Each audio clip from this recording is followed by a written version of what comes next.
So, how do you want to start? I mean, Introductions. sure.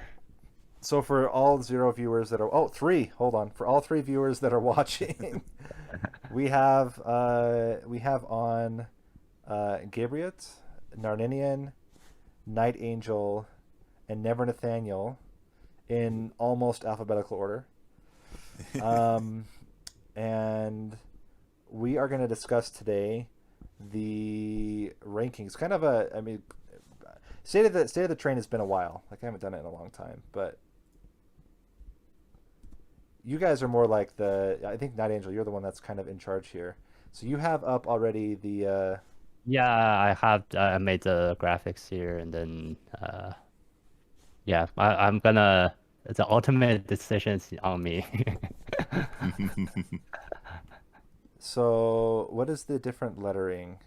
Oh, the different Oh, paths. I just made it like made it easier to look at since the picture is so small, Hmm. and so the different path. Okay. So do we want to go per clan or do we want to like go per tier? Great question. And do we have an agreement on what the tiers, how we would grade tiers? Yeah, we should maybe get an agreement there. Like, how do we rate a champ, right? What's our criteria? Yeah, I would say my criteria is I was talking a little bit about Gabriot before, but how I would personally classify champions is how well they perform in a worse than average run. So, like, Yeah. not getting exactly what you need. I also think Yeah. But we're doing champion paths though, right? So we're not talking about the champion as holistically. We're talking about their specific paths.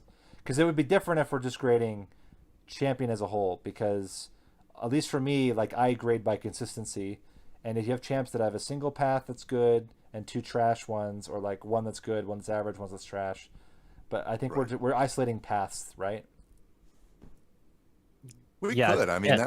that might be the most Yeah. unique because I don't know if anybody's really done it per path. Yeah. So we might as well just do it that way, right? Okay. That sounds good I'm for down me. with Yeah. that. Okay. So we Could be a said long one. I think we should look at capability to self carry. Yeah. So how much can you rely on the champion to carry your run? Right. Um, difficulty of synergies. So certain champions have like completely out of control synergies. How likely is it to get those with those champion? Right. And then I think Narninian also average. What is the contribution in an average run? I also think we can give some extra points to ones that flex well. So like in parade, for example, can just be taken yeah, it's between 1 to 3 and generally get pretty good value. But something like not repeater, maybe brawler. Like brawler You kind of really wants to have all 3. Yeah. yeah, it's tough because some champions mix well and some don't. Right. But yeah, like Or maybe aggressive even. Like I don't love aggressive with stalwart, but I like 3 and aggressive. Yeah. Well, another example is the firelight. Yeah. Right. That one I think you absolutely need 3. Yeah. yeah, probably. You could maybe Yeah, flex because endless in, but that would be the only one. And even then, it's Right. like specific It's- builds. Right. yeah. I've done it. It's not as powerful as you'd think. It's workable, but Yeah, because the It's like fire endless also gives quick, and you kill the enemies before they kill you, so you don't get extinguish. So yeah. Well, let's start at the beginning. I would say let's just go through clan by clan. Yeah. Okay. yeah, So starting with Hornbreaker Prince, the OG. yeah, sure. Yeah. Do we want to go Yes. with I mean, we can Okay, so yeah, okay. Revenge. We can just go like is that the Revenge or Reaper? first one, the revenge one, revenge and rage. So Wrathful. Wrathful. Wrathful. Yeah. I think I would put this in good. Like I don't think it's like it's obviously got much weaker in the DLC. I think I guess the low base health is the main issue with it. but there are a lot of solutions. I think my positives there I think are that it's the best ring 1 typically, unless unless you're fortunate to get a good buff for a brawler, but it's the only one that has survivability ring 1 like kind of built in along with scaling. And it's also the only one that if you don't really use the champ can still give you some value. Like the other ones really need, I feel, support. Support, exactly. This They gotta is- be like the focal point. This is a little borderline for me, depending on how big your shard count is. Like the higher your shard count, I'd say the worse this gets, because if it can't kill the front unit, then it's pretty bad. And if it dives to divinity too quickly, it's really bad as well. Yeah. So yeah, I guess the situational, this is more of an okay than a good, but it really depends on other factors. So I would Yeah, I say think- if we go, maybe we can. Sorry, NightAngel, go ahead. Yeah, it's fine. So I was just gonna say like that. It's just, no, normally you would want a unit rather than this guy to carry the run. So unless you get some really good supporting spell cards, but otherwise, like in a less than average run, you're really not using the Wrathful Prince for anything, probably just as a meat shield. Yeah, I guess that's a good point. Maybe it's okay. I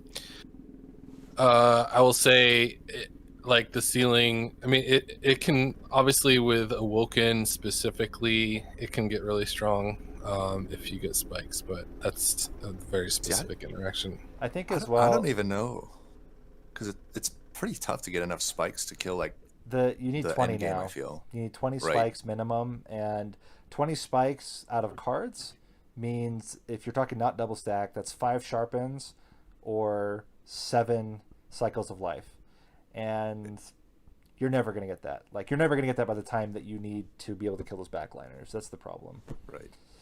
Unless Yeah. you specifically get the Crucible or you get like. I don't know why you would ever take any type of channeler, but if you got a channeler or something like that, but so I mean, if you go through clan unit, Right. because you can't get unless you get it out of a cavern event, you can't get multi-strike. You can't afford to take. At least I don't think you can afford to put Fragile. multi-strike on him. I don't think you can put fragile on him. Yeah, it's tough if you're gonna frontline. I could see if you flexed Brawler though, and like if you had 2 Brawler, 1 Wrathful as a backliner, I could see that because he'll gain armor on Slay.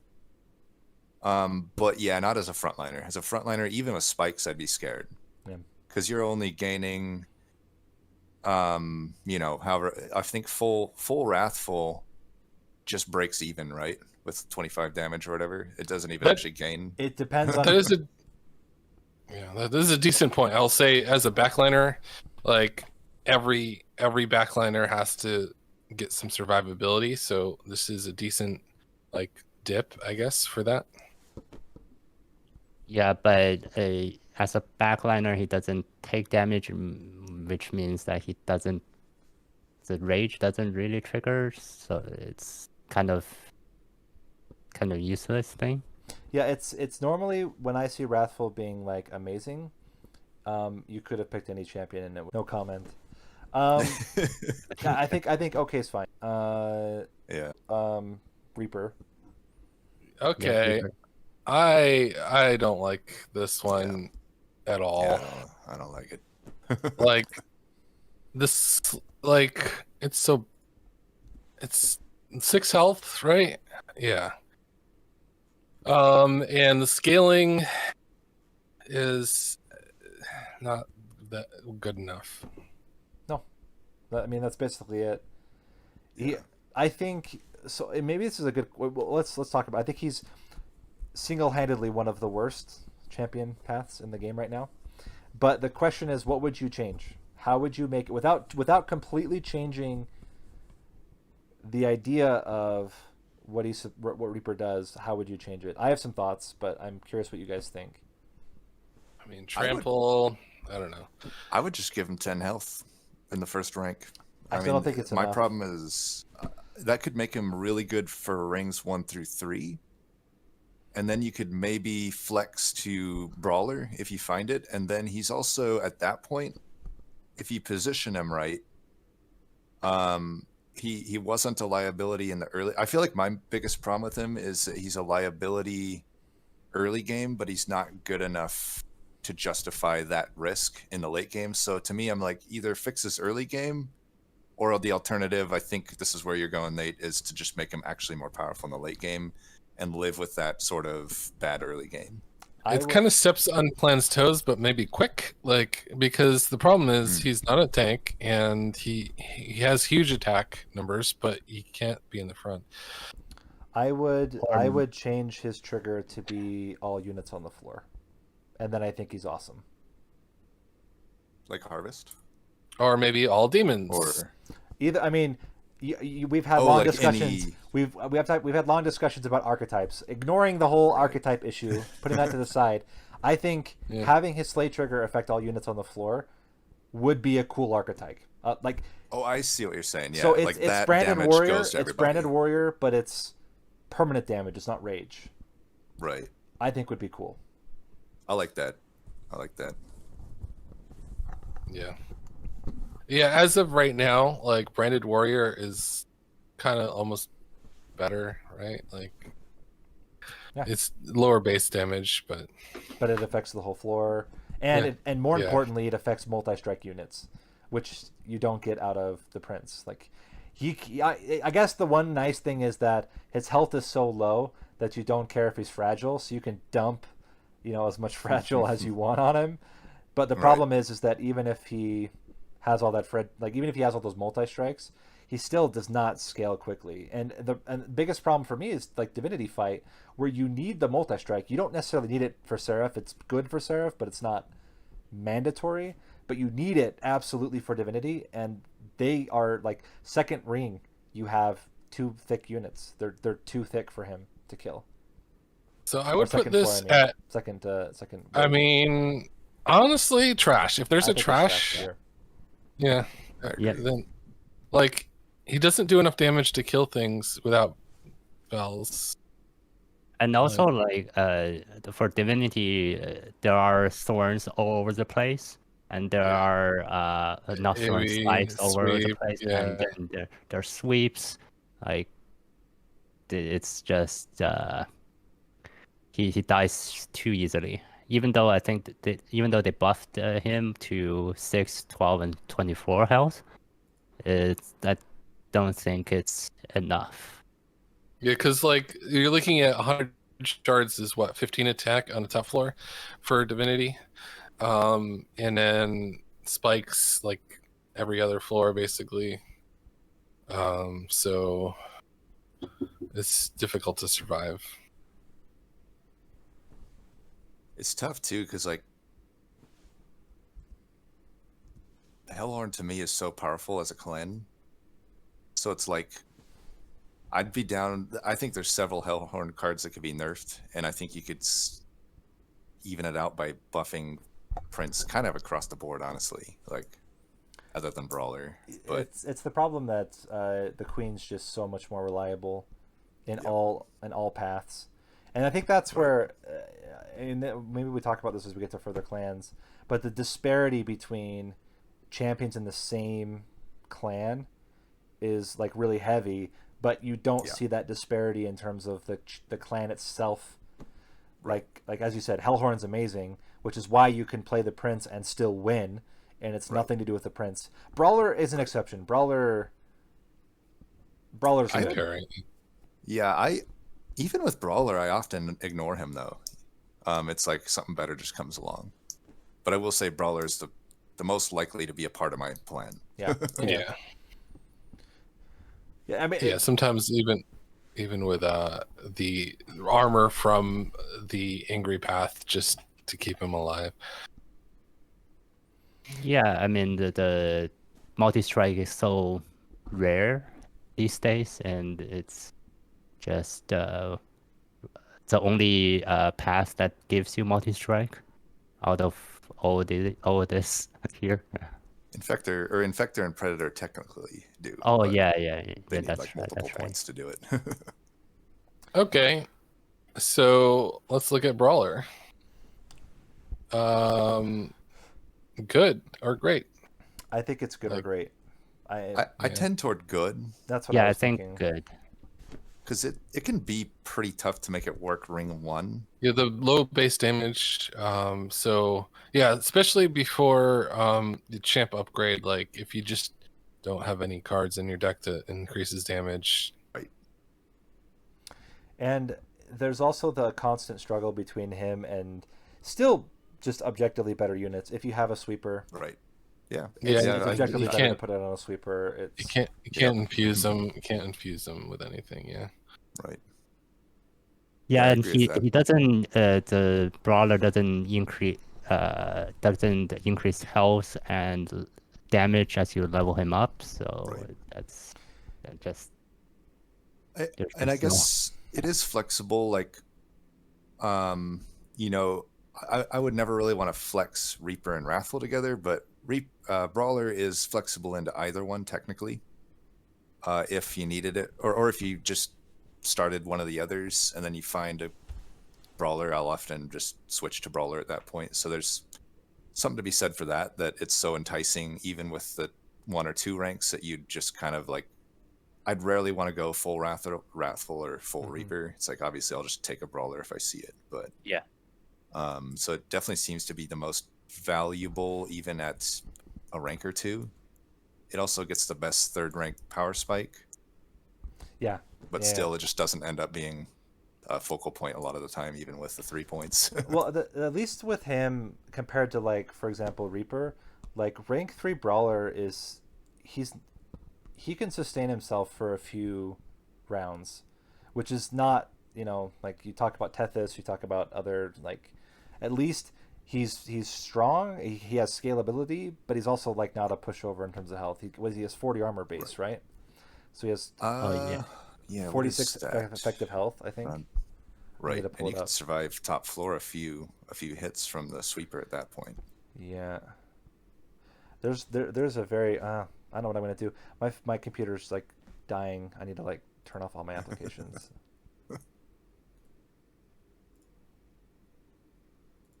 You don't have an Alienware laptop?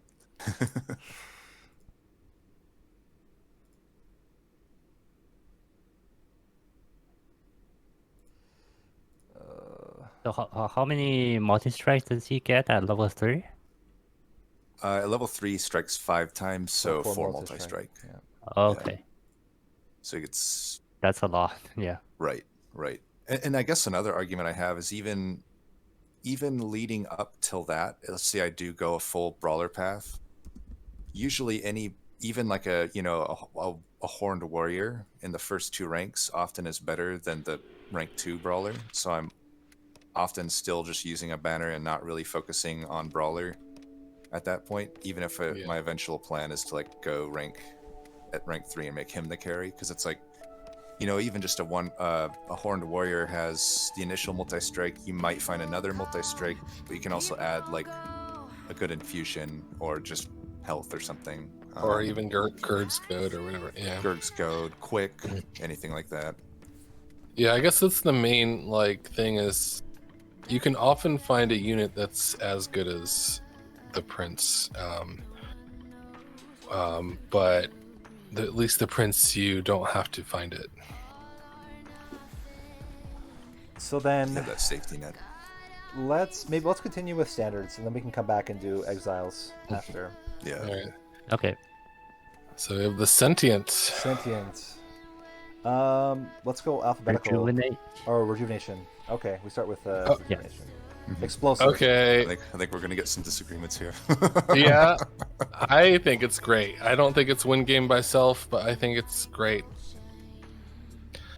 I think that unless you're going for a high shard count run, it still does a lot. You need a solution to kill the boss, but being able to have a sustained plan for the boss while clearing out frontliners is very, very good. My biggest problem with explosive is it's extremely weak to Seraph the Diligent, right? Removing your cards. Right, diligent. Yeah. And that's a huge problem. It relies so much on its healing spells that if you lose them, you just lose. I think that Awoken is one of the better clans for dealing with the patient or the diligent, though, because it has 2 artifacts that generate spells, and it also has spells that generate spells. It also has Vine Mother, so there are ways. There are ways to deal with it. Thorns. So I mean, it's not like you lose automatically with Diligent, but it's pretty weak to it. It's also pretty weak to Patient. It can get burst out, and that's the other big problem is. And this is where it's funny that one of the things I started doing was not frontlining with Explosive against Diligent, and then it got a lot better. But then you have to have something else that can frontline, and there's not always good things to frontline with.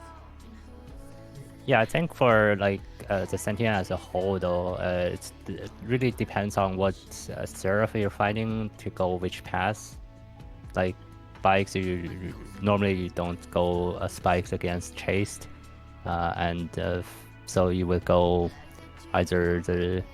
I would usually go the explosive against chased, and like spikes would go pretty well into Diligent to kill the backlines immediately to get rid of those the trash cards that are added into your deck.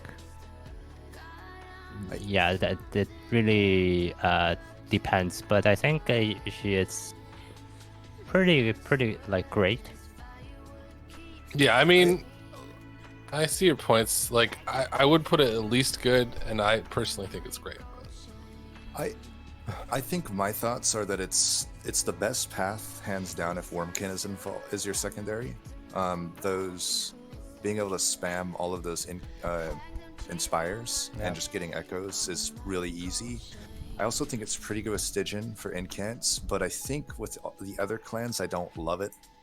I thought it was overall the most powerful path for a while until I started to like analyze my losses, and a lot of them were explosive with those other clans and it makes sense to me because you're dedicating a lot to make it work and suffering at it's really only giving you defense and damage for I will say with Umbra secondary, I guess specifically Umbra secondary, it's probably not the strongest options, and I might go for one of the other paths because Umbra doesn't have good backliners. But for the other clans, I would put it at great. I still don't love it with Melting Remnant either because it's not reformable. It is, but it's not. Like, you don't get the value. The value is that you have 30 rejuvenation or 30 regen, and then that's just pummeling units. But so I think Umbra and Melting Remnant both struggle with Sentient. The others, I think you can manage. Melting has the harvest units, so yes, it struggles if you don't find a harvest unit, but with one, it's pretty strong. So I would keep it at good. I'd keep it at good. Good. Okay. Bikes. I like bristling. Next. Actually, surprisingly, I've been liking bristling a lot. I think it's a drop in your whatever it's gonna do. It's similar to like a Titan Sentry. You drop it, it does its thing, and whatever you do on the other floor, you do. Buys you time to get scaling with your real unit. Base spikes is enough to kill backliners in Divinity, so I think there's a lot to like about it. Melting Remnant, it's by far the best sentient path because you can reform it and it gets full spikes. So I really like it. I think it's at least on par with Explosive now, in my opinion. I don't know if I'd agree with that, but I will say it's pretty good for a lot of situations. Yeah, I think I would just keep it that good. That it works. It's really good in the early game and mid game, and then late game, if you have a lot of shards, everything is buffed a lot. They're not normally like the 40 damage. Is it? I think it's 40 damage. It's not that much. It's only good to kill backlines. But I think it's another. I think one of you guys did a run that says that the 2 ranks in the spikes and then 1 rank in the revenge path. The Cultivate. other, yeah, that may be the option to go for. Yeah, as I said, I think it's a good drop and not think about. It does its value. It's into chased, it's bad. And chased, it's not good at all. But Unless it's melting, yeah. I think exactly, unless you're playing melting, and even with melting, it's still not great into chased because the chased units just don't kill it. They're not strong enough. So it's hard to get it to die. But apart from that, it's also I think it's. Well, I don't know if it's the best. It's up there with explosive as one of the best Ring 1 champions. Yeah. It's great because it kills the if you take the artifact in Limbo, it will kill the multi-striker in the first hit, so you don't have to worry about it just slaughtering your pyre or your units. So I don't know. I really like it. But I wouldn't say it's great or amazing. Right. I have a tough time ranking it equal or higher than explosive, mainly because I feel it solves a problem that isn't typically an issue in my Awoken runs, which is killing backliners. Right. Sweep or even Glimmer. Like Glimmer is a pretty common one for me to pick up and just put piercing or something on it. I do agree though that it gets good value without needing to invest much in it. Like explosive has to be your focal point if you want it to actually do anything. Whereas spikes, kind of like you said, you can just put it down and it'll do stuff. I've typically been using it in 2-floor setups. This is where I think it has a lot of value, because the problem with the sweepers is that they die to spikes, and if you have your sentient and you can keep it alive, you just get like, I don't know, Unleash the Wildwood or something like that, just to keep it alive. It will kill all of the channelers before they ever reach your other floor. That's where I've been getting the most value out of it. Yeah, I can see that for sure. Yeah, but I agree. I agree. It's got. There's a little bit of an overlap in what the units want to do. Yeah, and also the multi-strikers, they die in 1 hit. Yeah, that's the other thing too. Like, that's Temperate becomes a cakewalk with bristling. As long as you can keep it alive, it just kills everything. So. Yeah. Okay, final one. I've made a mistake here. Both of them are ours, but the cultivate revenge. Yeah, I think this one's pretty bad. Honestly, like it's so slow. It's hard to say no to +1 draw though. Yeah, but giving up your champion for +1 draw is pretty bad. Some champions aren't as good as +1 draw. Yeah. I think it's just as I said before, like 2 ranks in this Bristling. like 2 ranks in spikes, and then 2 and 1 rank just in this just for the draw, and like the buff it's good to have, but it's not like it's nothing. But the draw is very nice. Awoken has a lot of cards that let you draw. No, you're exactly right. I've run into an issue where like I'm draw capped anyway without it. So like I think the problem is it has a lot of health, but the cultivate basically doesn't do anything. Yes, this is the problem. Cultivate revenge in particular is really bad. And what is really especially egregious is that the other cultivate unit is just hands down better. It's just objectively in all ways, being able to rejuvenate, cultivate is just so much better because you can do so many of it and there's no risk. It's just like pump out heals and it loves it. So that's the thing for me. Is it always bothered me that the On Awoken top of- Hollow is just so much better than the Sentient with cultivate. And it also means you can't use a channeler or have any morsels or anything like that if you want to actually use the cultivate trigger on your important attacking units. Yep. So that limiting factor is also an issue. Yep. So I think it's bad. I don't think it's trash. Personally. I agree. Yeah, I think the card draw is still nice to have, even though you get a lot of card draws in the Awoken class, but like getting to 10 cards, it still takes some effort, and I think just for having the extra card draw, I think it's bad. So I mean, I think the card draw is fine, but we're looking at it as an opportunity cost as well. So like, you're not getting one of the other two paths to get that card draw, and I think that's my main issue with it. I might disagree. I think on this one, I actually think it's the best path now, even with the nerfs. And this is only something I've thought recently. I kind of would probably up until the last 2 weeks agree with this, but I think I've seen just the passive value that it provides at just no investment. A rank 3 gets you 160 health tank.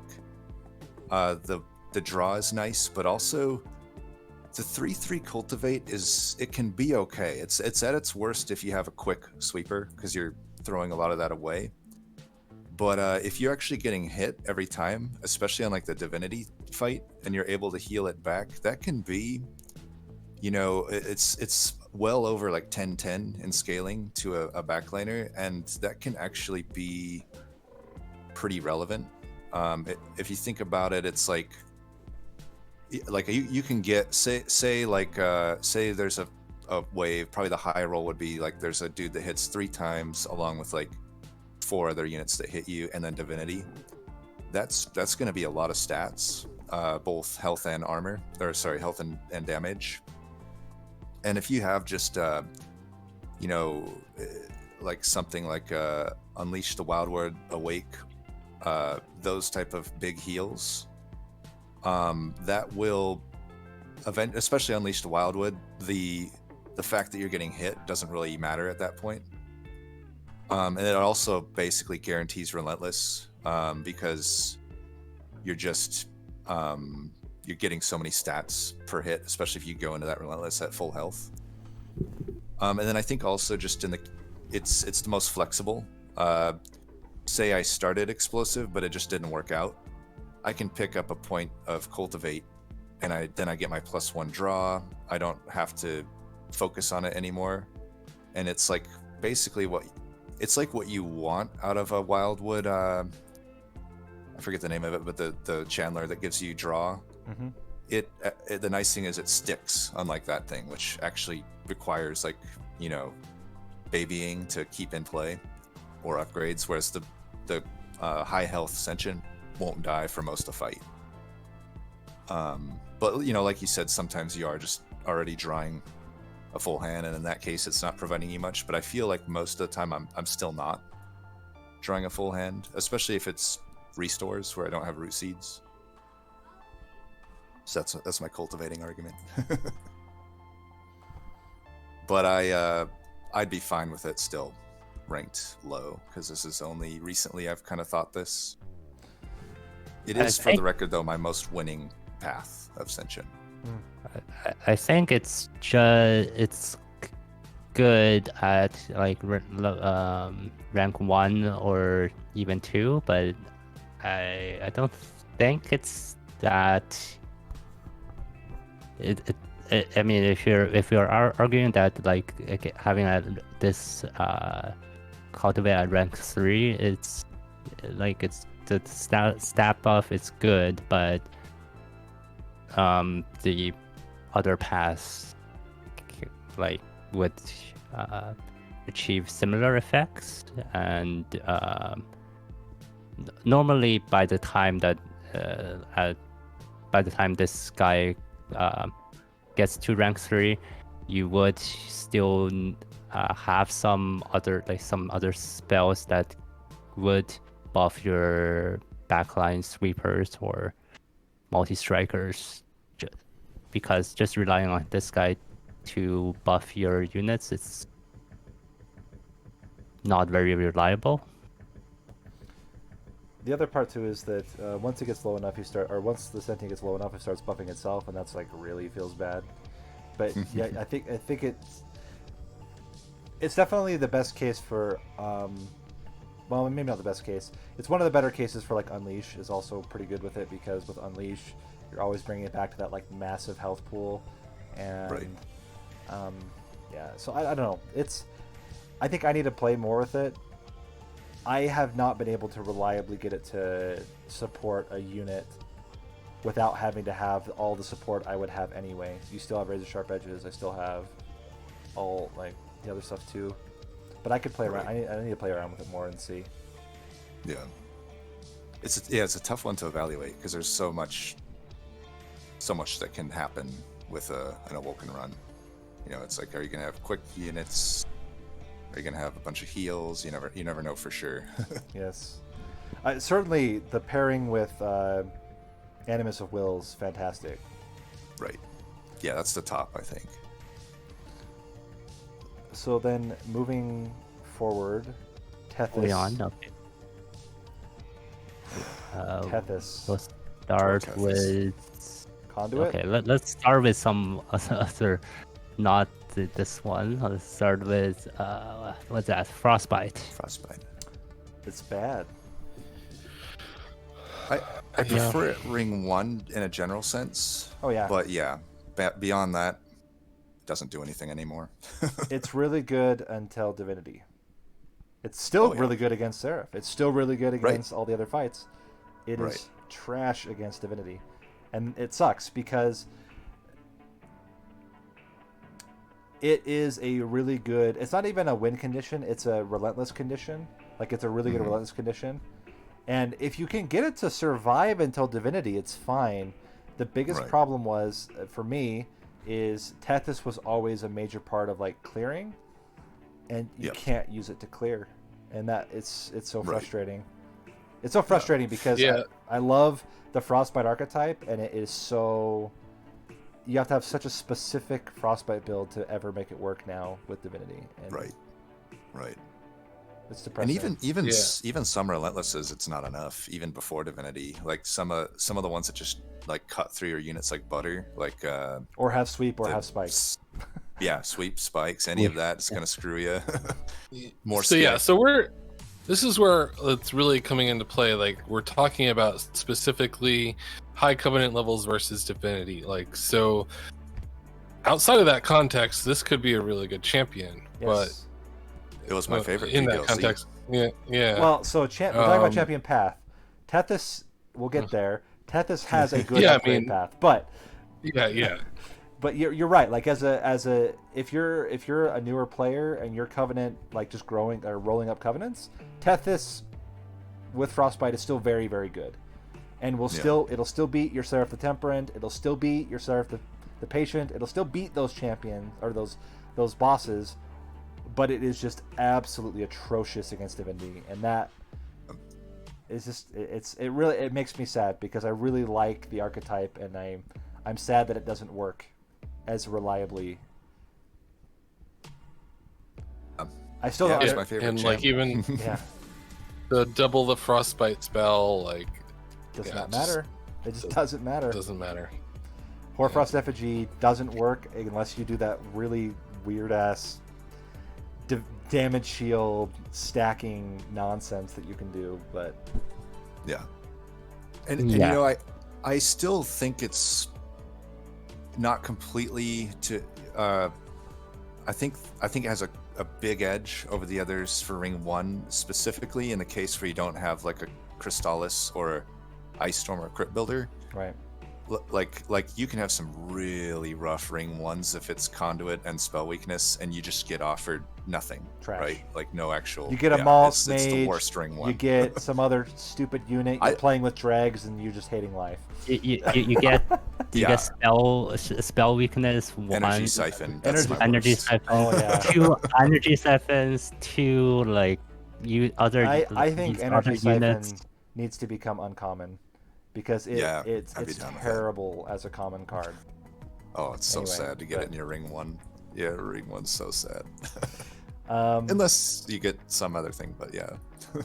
so Yeah. Unless you're speed running, then it's great. then it's great. I would It's great in the daily challenges. I would put Frostbite as bad. Yep. Yeah. We're I think mainly talking just- about Covenant 25 and Divinity. Divinity. Right. Yeah.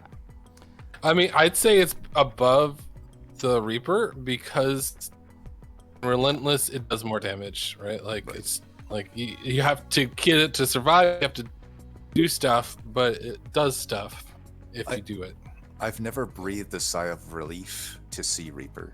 I've at least breathed a sigh Yeah. of relief to see Chillwind, like ring one, to get me out of an energy siphon like situation. Yeah, and also the frostbite sticks around, so you can play bottom floor, mid floor, and then you can that damage will still happen even if you don't have units, or even if you let the enemy go to your pyre will take less damage because of the frostbite. So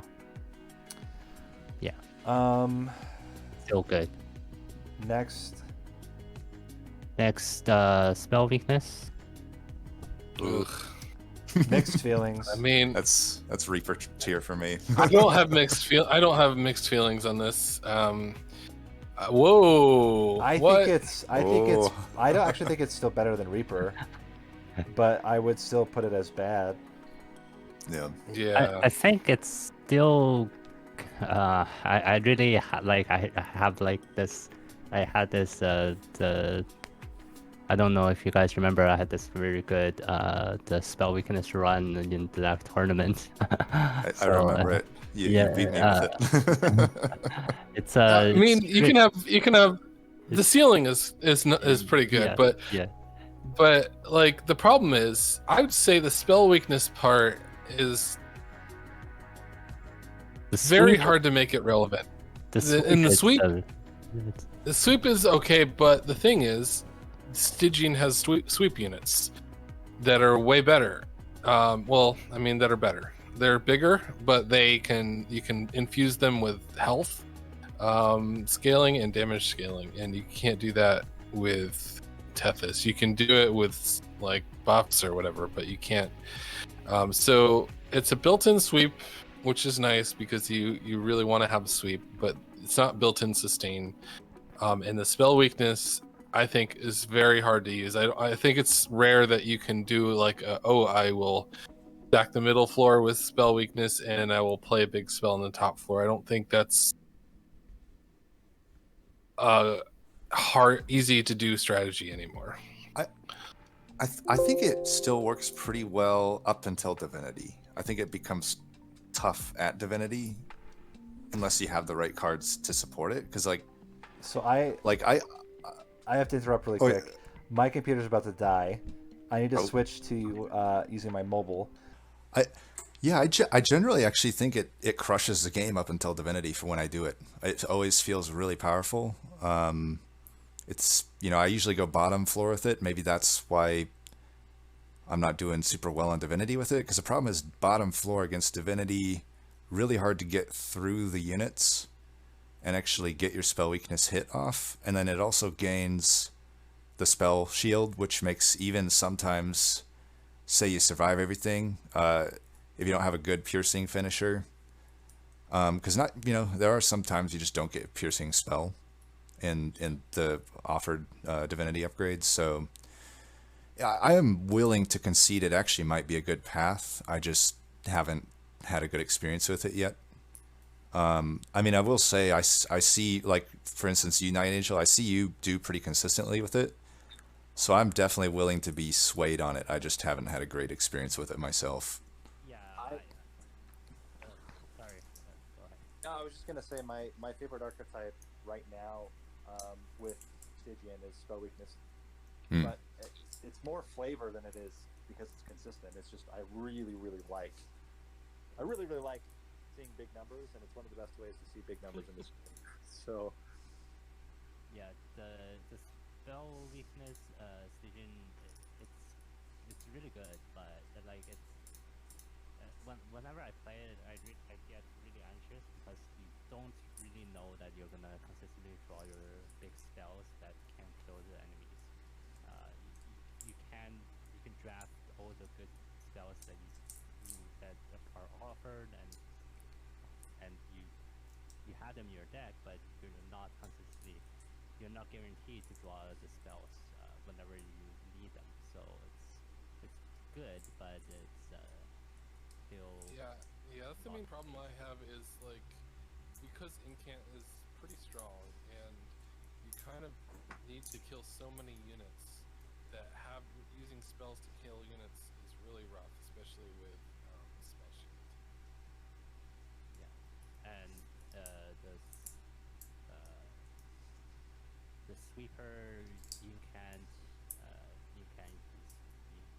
infuse into sweeper is guess the more common strategy,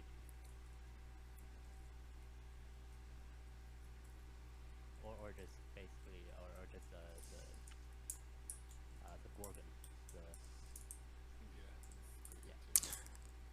yeah. Yeah, I guess that's another thing too. Is like as good as Conduit. I'm just gonna assume we're gonna rank Conduit pretty well, but Conduit typically may or may not have any reason to go additional points into Conduit.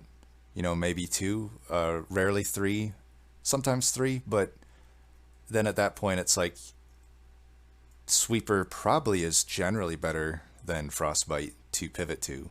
But it depends, right? the other problem with the sweep is that you want to play the spells in your conduit floor, and it's Typically top. weakness.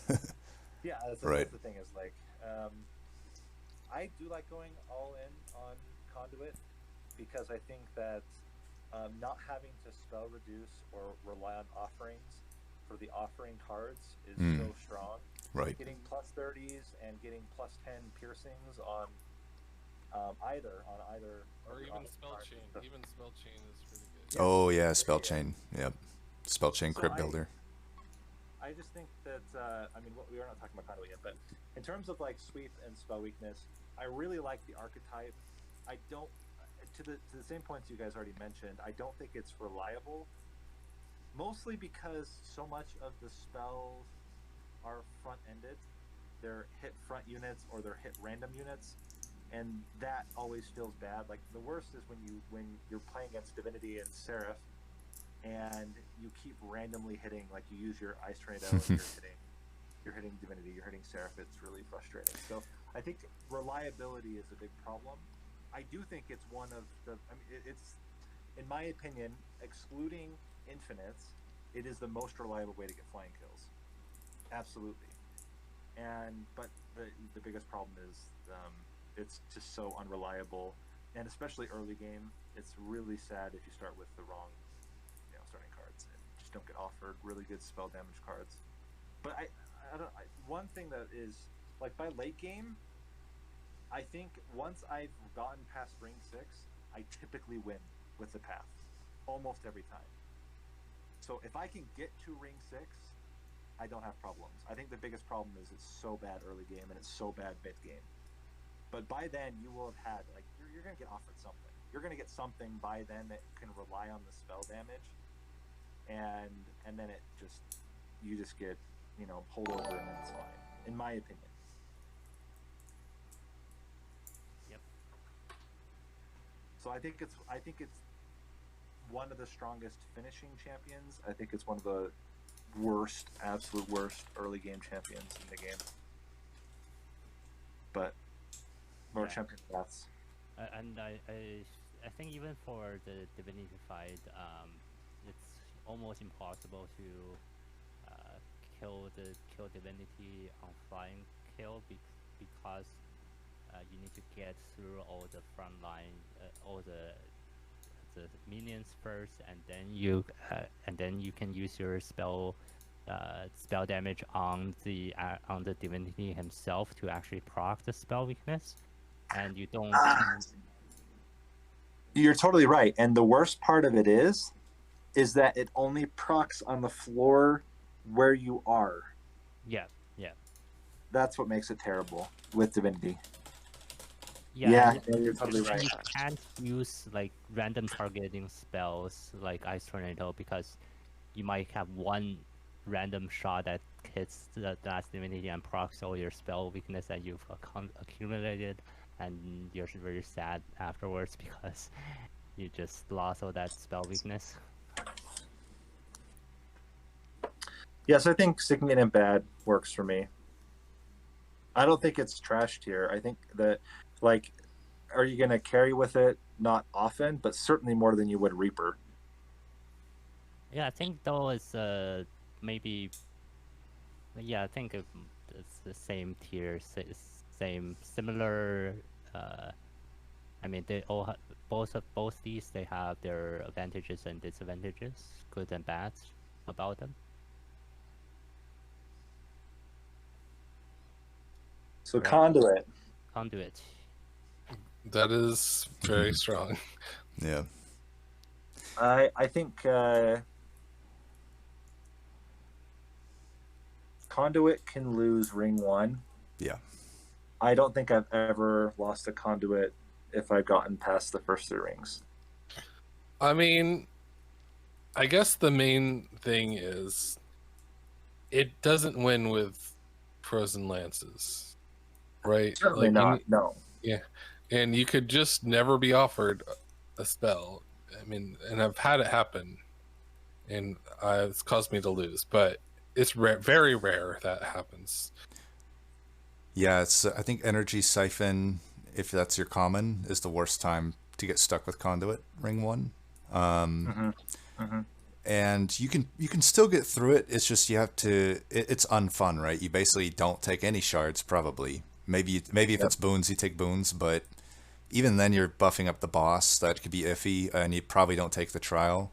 So just 2 unfun things to have happen, right? But if you don't take either of those, you'll probably get through it. I mean, they've kind of designed the game as such, right? That you can't just flat out lose like that. But and you have, I think if you do that, then like you're the most likely to take power damage. Like most likely. Right, yeah, even then you're probably not killing the boss. Like if it's like trying to think like you literally have to get Helical Crystallis or your Ice Tornado Helical Crystallis, or you will take fire damage. Right, exactly. It's 100%. Or because Crypt Builder.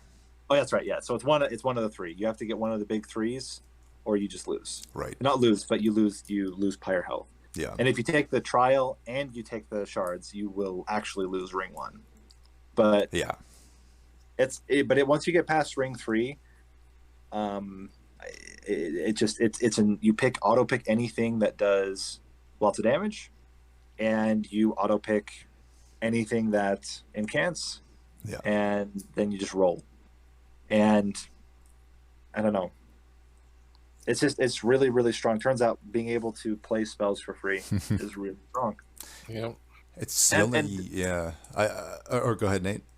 I was just gonna say, like I mentioned this before, but the fact that it allows you to just dump damage onto your already damaging spells is what makes it over the top. Right.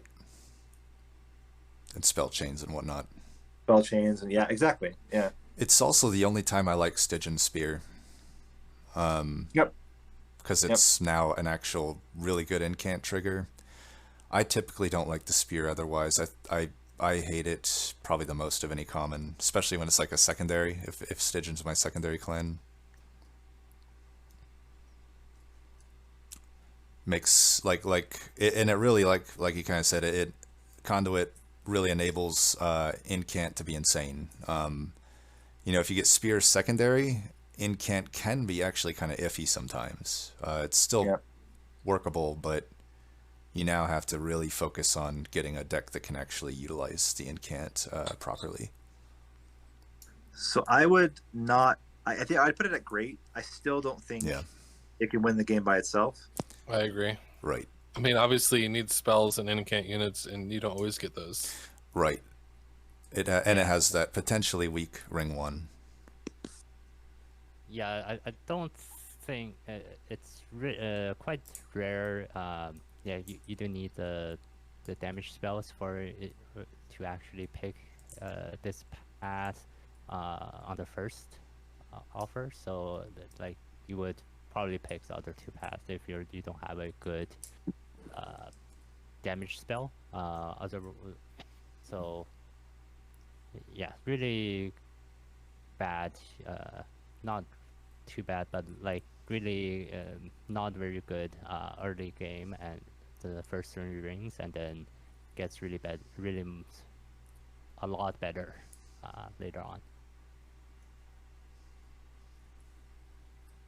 So then, Definitely the best of everything we've looked at so far, I think, is the conduit path. and I think what we're going to see as a trend is that OGs are a little bit underpowered in general compared to. But anyway, we'll get there. Rector Flicker. I agree. Yeah, it's yeah. Which Speaking of which, Penumbra. Oh no, that's right. Sorry, I skipped. Yeah, Penumbra. Which Penumbra, path is that? This is the Architect. For pips. Yeah. the best path. The best path, the usable path. Yep. I still don't think it's the great path. Yeah. I think it's good. It's good. It's good. Yeah, good. Good is fine. I leaned more toward okay. Yeah, I'm in the Really? border there too. Yeah. I so disagree. I think it's really good. I think it's really good. It gives you space so that you can play your units on the same floor, and then that's. I mean, it takes all 3 levels to do that. Right. I think that's my main argument. It's like ring 1. It's good, but I don't know. I mean, ring 1, it can carry. It can carry you a bit, right? Like, Right. Because it's got big numbers and you can fit morsels and stuff. Yeah. It drops off pretty quickly though, as far as being a solo unit. Right. I think you guys are underestimating through the entire mid game having an extra 100 damage on a floor. Like no, it's not 100. It's 60. An extra 60 damage on a floor, which is a lot. It's just 60 damage on a floor for 0 cost for the rest of the run. I think it's really good. It doesn't usually die so quickly because it's usually in the back. You don't usually put it in, at least I don't usually put it in the front. It's not my frontliner. So you have something like Shadow Eater and use Shadow Eater to clear. You can fit a Shadow Eater, you can fit Architect, and you can fit a morsel something and then morsels all on one floor. I think that's really, really strong. But I mean, I also overstack a lot, so it's part of my thing is I like having tons of really strong units on a floor. Right. But I mean, maybe I should say it this way. I think that in general, when you get to rank 3, the fact that it creates a pip space is it's similar to Cultivate, but it's attached to a much better unit than the Cultivate, I think. So it's the draw, but instead of draw, it's an extra pip space on a floor. You just get an extra one for free. It's an artifact. It's a boss artifact you get for free. Right. But it's attached to a unit that actually does a lot of damage, which I like. So I don't know. I have really, really good track record with Architect. I don't know that it's necessarily because of Architect, but yeah, that's my main thing. Is I don't think it's like whenever I win with Architect, I don't think it's because I have Architects. Yeah. Yeah, I mean, I could see the argument for good. I'd almost lean toward it. I still feel on the okay side though. Like its ceiling just isn't there for me, I guess. But definitely has a floor, right? This one's, I think, like maybe, and I'm also open to I don't really ever sacrifice it or anything like that. Maybe that could also be something that makes it better. I don't know if You anyone. just play it and sack it. Right. Then you have a bunch of extra space, right? To really build a crazy floor. That might be a little too slow, but it's an interesting thought. Right. Or I- maybe I even had a- ascend it off or something, or descend it off. I don't know. I had a run before that so you can put intrinsic on the sacking, and then you have on the sacking that gives you 3 morsels, that card, and then you have Shadow Siege, so you can play it, you sack it, and you play your Shadow Siege on that floor, and then and I think and then you would also need like some ways to gain Ember. I think I had like the So- 2 units that give you 3 Ember, 2 Ember So or it's 3 a Ember. fancy space prism. Yeah, yes. Right. That's just a very rare combo, but like normally it's more of a supporting card that 100 damage in the late game and 60 damage in the mid game. It's still relevant. I think. Yeah. The last point that I'll make is I actually think it's a really, really, really good Ember Drain package champion. I think it's better than Monstrous Ember Drain package because the thing with Monstrous is the trample becomes less valuable the more multi-strike you have. And the whole problem is with Monstrous, how do you keep it alive? Like, unless you specifically have Void Binding, it's going to die.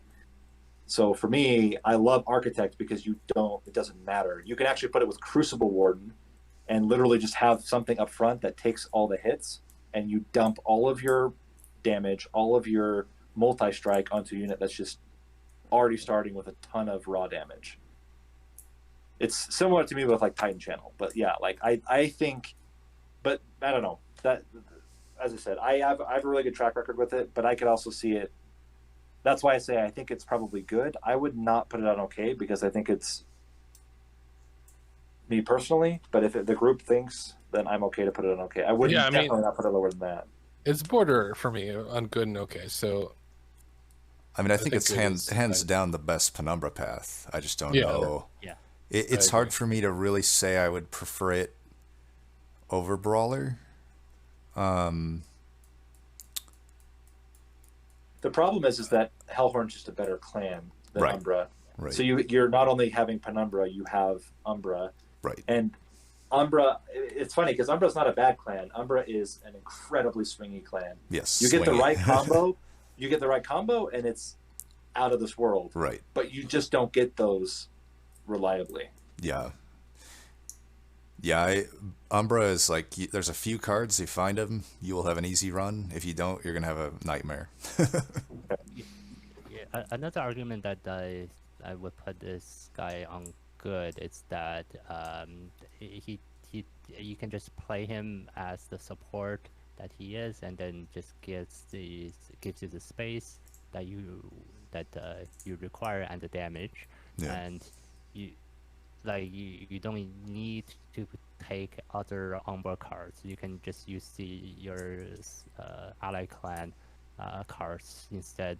For like if you're just going for Melting Remnant, let's say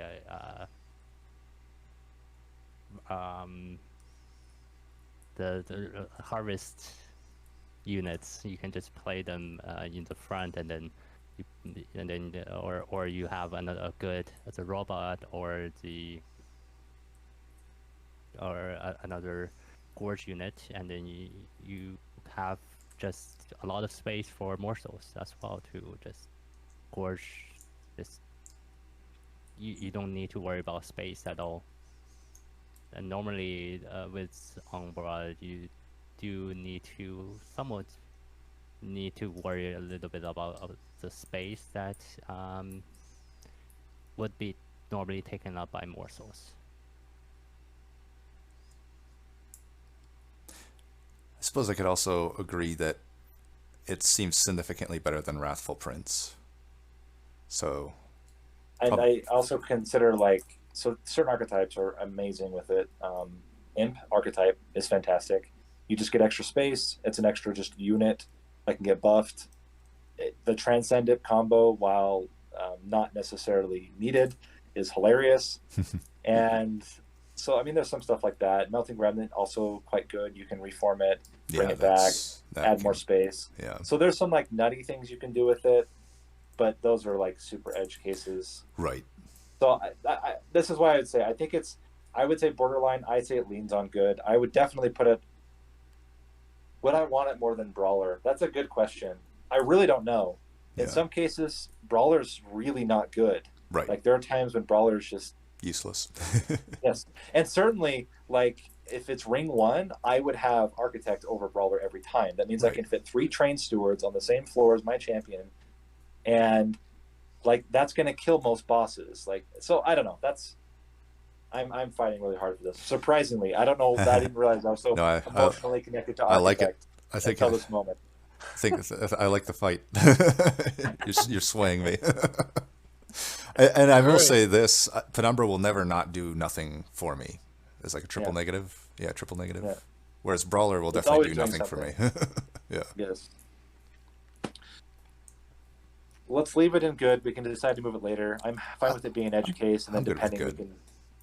Good with good. Yeah, I agree. Yeah, it's good. It's the thing is, unlike other paths in the Penumbra one, it's gonna have value. Yeah, no matter what. No matter what. We're looking at Gorge. George the Penumbra. George. No, thank you.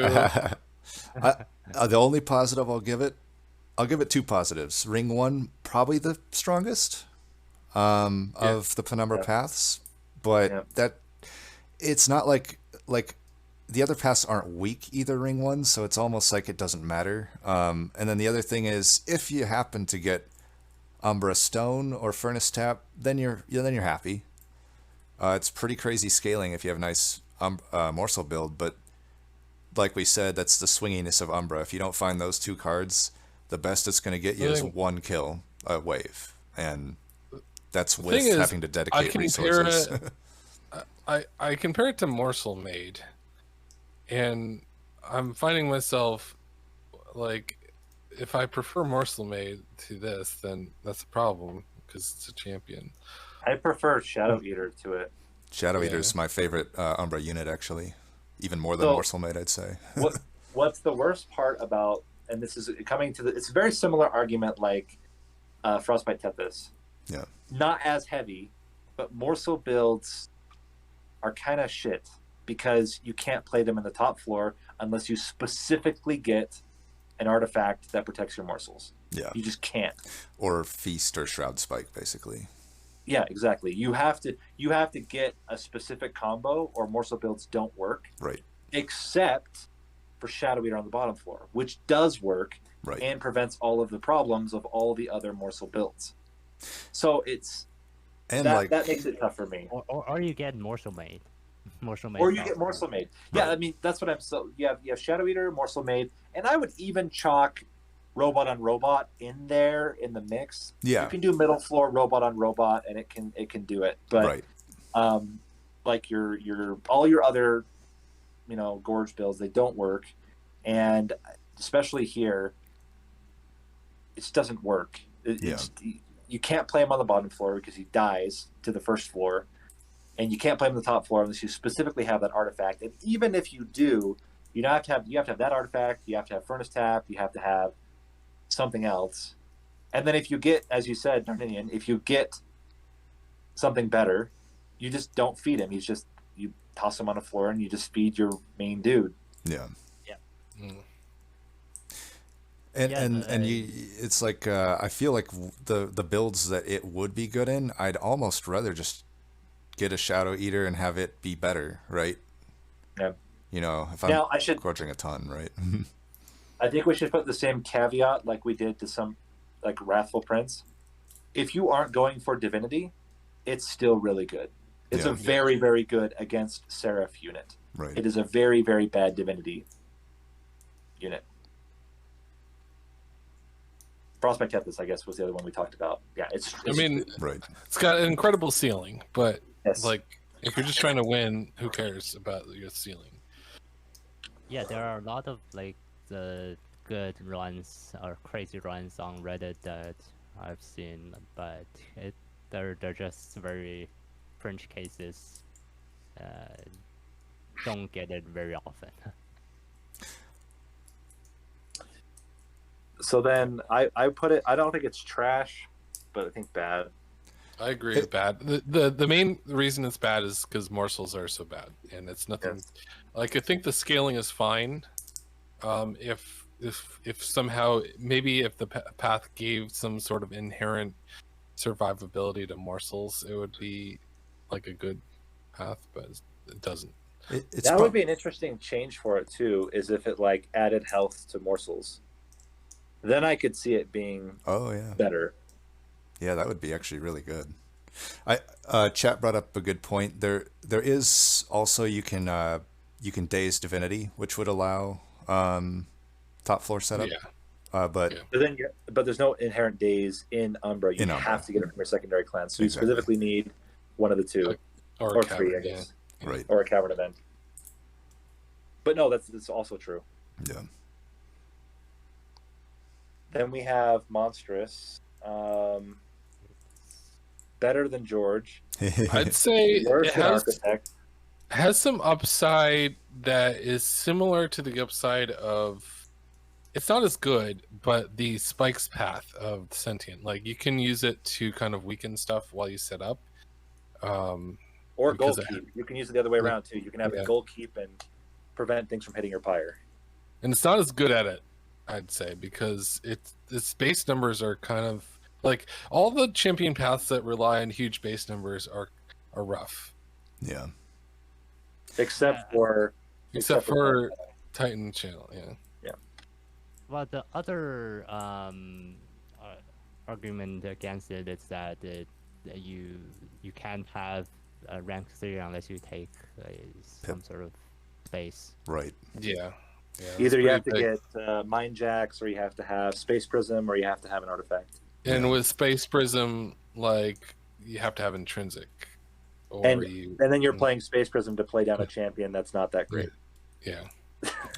I think the way I almost look at it is if I get offered architect, I'll take it. Like I can't think of too many reasons for me to take first rank. I don't know that I would ever choose the others over architect, and unless I just really thought I was bored of architect. If I got Perils and Void Binding as my starting cards, I would go monstrous. I could see that. Yeah. Yeah. But I mean, that would it's be it. Hunt for holdover. it's still like and fringe cases where I have a really strong morsel based what you call it eater. What's the path? The glutton path. I might take it just because I had never found a trample book. Right. That's true. Yeah, you could flex into that from Gorge if you You have can the also space. flex into it for Architect. It's not bad Yeah. because then you have a one capacity unit that has trample, which is always good. Yeah. Yeah, it's like in the situation where Ring 1 you're offered Gorge and Trample, I feel like I typically actually go to Gorge more. Really depends on the starting artifacts, but I feel like I'll get better stats out of the Gorge for at least Ring 1. It's tough though. I mean, Trample can deal pretty well with most Ring 1s as well. I just feel like I'm basically guaranteed to beat the boss if I go Gorge, where it's not necessarily true with Trample. So, but at the same time, if I can, especially like against clergymen, I definitely would be better off with Trample. But I don't know. I feel like often, especially if I take like Trial that does something, Trample can get a little bit overrun Ring 1 sometimes. And spikes especially can be Right. really brutal on trample. Right. So I'll say that I like it better than the glutton path, but it's mainly because of the situational cases where it's a really good utility. But it's not every run that's the case. Yeah. Yeah, I think it's even I mentioned like I sometimes goal keep. To be honest, most of the time when I'm in those runs, that works up until like Ring 5. and then even at like you go to max rank and you can put it on a floor, nothing survives. If I have a build that's going to defeat divinity, it's not going to leak. Right. And that's just typically how it goes. And so you just end up having a penumbra up there to just get killed by divinity. Right. Yeah. And get you Ember drained turn 2. Yeah, and I think it's just I would put it at bad. Yeah. Just with the Yeah, Gorge. I would put it at bad, but it's above the Gorge path. Like, Yeah. But it's very marginal. Yeah, we'll put it like that. Just Yeah. yeah. All right. Moving on. We're moving on to Rector Flicker. Mm-hmm. Now, what's Harvest. funny is this is one where this has changed wildly for me Same. over time during the DLC. Yep. 100% agree. All 3 paths too. All Yes, 3 paths have yes. changed for me. Yes. I'd be interested to hear your thoughts because I haven't played in a while. Played it in a while, so Yeah, What do you want for me only 2. Like I still don't like the burnout pass. But There's a case for it, but anyway, we can talk about that. What are we starting with? starting with Harvest. I think Harvest is not as good as it used to be. I agree with that. I still think it's pretty good. It's just really slow to scale offensively. So I think defensively, it's good. And sometimes that's what you need. Sometimes it's not what you need, though. It's best with I think it's the best frontliner with a sweeper build, hands down. Like, you have a sweeper build and you can scale your sweepers, you want Rector Flicker because you're just going to have the biggest tank in the world. Yeah.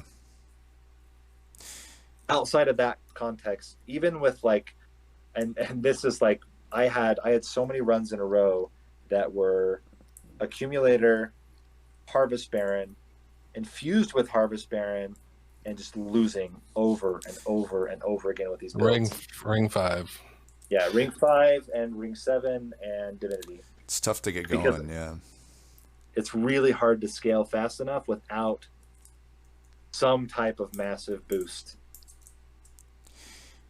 Yeah, it's tough. Like, Harvest is a really tough one for me to evaluate. Like, the health scaling is insane. You will not lose Relentless as long as you get through the waves, but that's the problem, right? Getting through the waves, it doesn't provide much for that. I mean, it provides probably the best tank in the game, arguably. But the damage scaling isn't super fast, especially in those early ranks. But and I almost feel it's redundant with a lot of kind of defensive melting options like stealth. You have 2 really good ways to get stealth. You have Dazed, pretty good Dazed, 2 pretty good Dazed cards, and you just have Reform. Sometimes you don't always have it with Drag variant, Melting Remnant, but I guess one thing I will say is it's pretty good early rings. It gives the Dregs, similar to Dark Calling, it makes the Dregs a pretty good card, which I hate Dregs otherwise.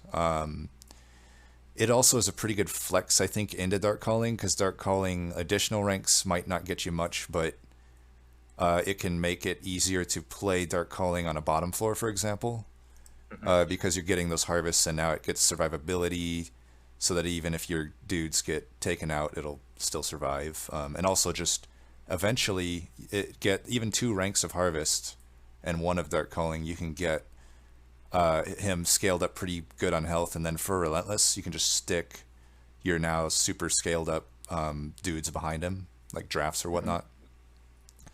So it's like, I feel like it is good, and it's also worth noting that there's some players that just do really good with Harvest. Like, I've seen some pretty good win rates come across with it, so it's hard for me to say it's bad or even okay, but I tend to lean toward okay. Okay or good is where I would put it. Yeah, Okay. Yeah. Yeah, I My think it's personal- okay. My personal experience is I have the best win rate with it, so I guess I have a different experience to you guys. But I mean, it's like on its own. I guess the times where a lot of times it ends up not being the key to the victory though. So it's just a decent unit on its own. I'm okay with okay. Yeah. I could see arguments for good, even great, honestly. It's a tough one. It's a tough one for me to evaluate. I don't like. There's kind of two different forms of harvest, right? There's the one where you go dark calling 1, harvest 2, but then there's just all in harvest rector, right? Both are pretty good in the right situation. The right situation comes up decently often. I'd be fine putting it good at least, but I don't know. Good, great, or okay all makes sense to me. I think it's just too slow, and sometimes you can't, you don't have enough damage to kill the enemies, the waves, for the harvest to trigger. So right. There's that, and then you sometimes you leak some enemies, and then you have to kill them with spells, and then you lose the harvest for those enemies.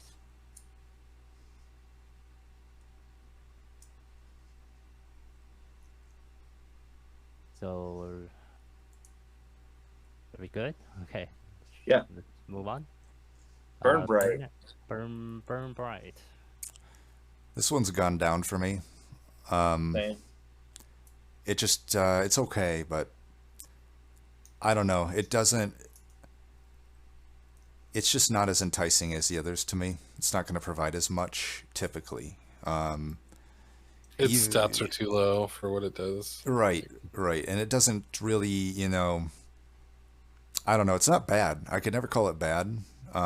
It's obviously bad if you don't have Reform or Burnout extension, but it's hard for me if I'm offered Harvest or Dark Calling to ever pick Burnout over it anymore, even if I do have like Molded or Purifying Cleanse or something in my opener. Dark Calling, Harvest, I think are going to get me more. I really like it as a stat boost to Dark Calling. One off, just getting plus 50/50, I find to be really valuable. Or no, it's not 50/50 now. It got nerfed. It's like 45/45, but still, just adding extra stats on a Dark Calling so it's a little bit more survivable. Right. I do that, but only in builds where I have a reliable way to either bring it, not even bring it back, a reliable way to extend its burnout. Right. Yeah, that's the main issue. Yeah. Like you have to include that in your deck. So I think it's bad if that's the only reason you have those cards in your deck. But if you are doing something else with it, then it makes sense. I think another, I mean, a good thing about it is that if you're running Burnout, for example, Paraffin Enforcer is really good with that. So, but normally Burnout extension, normally you would usually the Burnout extension cards are available, but in some cases, in some runs you don't get Burnout extension cards, so that can be a problem. But right. I think we can put it at okay. Yeah, I wouldn't say it's bad. I definitely harvest. Right. Yeah, I think. This next one's kind of weird. So this Dark Calling, I would say it's great, but only one level of it. Like I don't think the actual scaling is great. I mean, it can be good, but I think having one level of that with Harvest is really my preferred way to use this champion. Yeah, I'd agree with one level of it and Harvest being the best. I still think I can make 3 into Dark Calling be fine. This might be my own hubris with just how it's done lately. I almost want to rank it win game by itself. Oh my gosh. I would. The only reason I disagree is you can't win it with dregs. You have to have something that scales legitimately well, or it can't win. So that's why I'd say I think great makes sense, I can't put it on win game by itself exactly for that reason. You have to have something that benefits from the reform. True. Although I will say, I think I'd be interested to try this out. I know Ring 1, you can beat it just with dregs. But I wonder, I feel like Ring 1 through 3, you can almost beat it just with dregs. But agreed, past those rings, dregs become a little bit worse, obviously. I just find so often you're finding like a draft or a Paraffin Enforcer, even just some tombs. To me, what it does is it opens up the entire melting game plan to you. Whereas like if I go harvest, and I don't have reform or whatnot, draft can be tough to take. One of the best infusions and best just sort of non-banner units in the game goes from iffy, but with Dark Calling, it's like I can just take it confidently. I agree. Yeah. Yeah, I think the like taking it one rank or because the Rector Flicker does like he has the drafts. I mean the dregs instead of like Little Fade, which has the reforms, which is so much better. Like taking the Dark Calling here, it gives you that reform tool to bring back units, and that's like one of the key mechanics of Melting Remnant, and it unlocks that just with one rank, so it's really good. It's tough to figure, like Dark Calling, it took me from this almost a year to even get proficient with it. Like there's so much nuance to how to play it. It's like every fight you might make a different justification for like the floor you want to play it on. You also have to pay attention to like burnout timers and stuff, so it's like it's not an easy one to play, which is why for the longest time this game I just never played it. I just thought it was bad, but yeah, I think great makes sense. I mean, it's weird that I rank it at great, but not 3 levels of it. Like I think 3 levels of it is lower, like, but the first level makes it great. Yeah. So I think I've talked about this is like completely off topic, but if I were to rework a little bit Melting Remnant, this has been my pet theory. I think that drag being the starter card is the mistake. I think we've talked about this before. My thought would be, if I were to modify things, because I think drag actually would be pretty good with Little Fade. Just like draft is pretty good with Little Fade.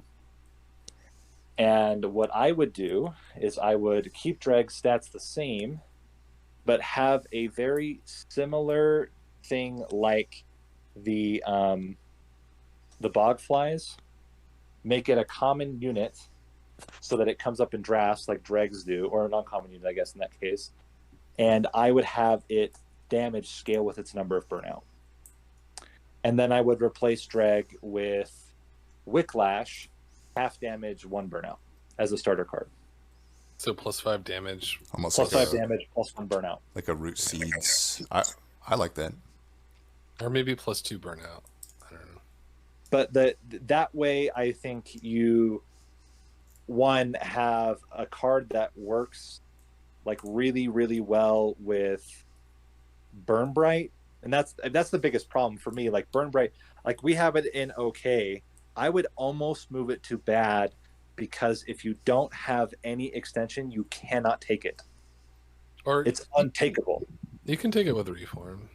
So yeah, Reform, but like if you start with like without a Reform, and like let's say you start with a draft, you can't take it. It's untakeable. You will lose ring 1. Yeah. It's weird to have a path that literally can't take. Like, you could technically not play it the first turn and cycle back into it, but at that point it's like, why? You might as well just go harvest or Dark Calling. But at Covenant 25, I think you have to be lucky to cycle back into it. You can't rely on and then ring 2, those purifiers Ugh. Yeah, ring 2, you're screwed.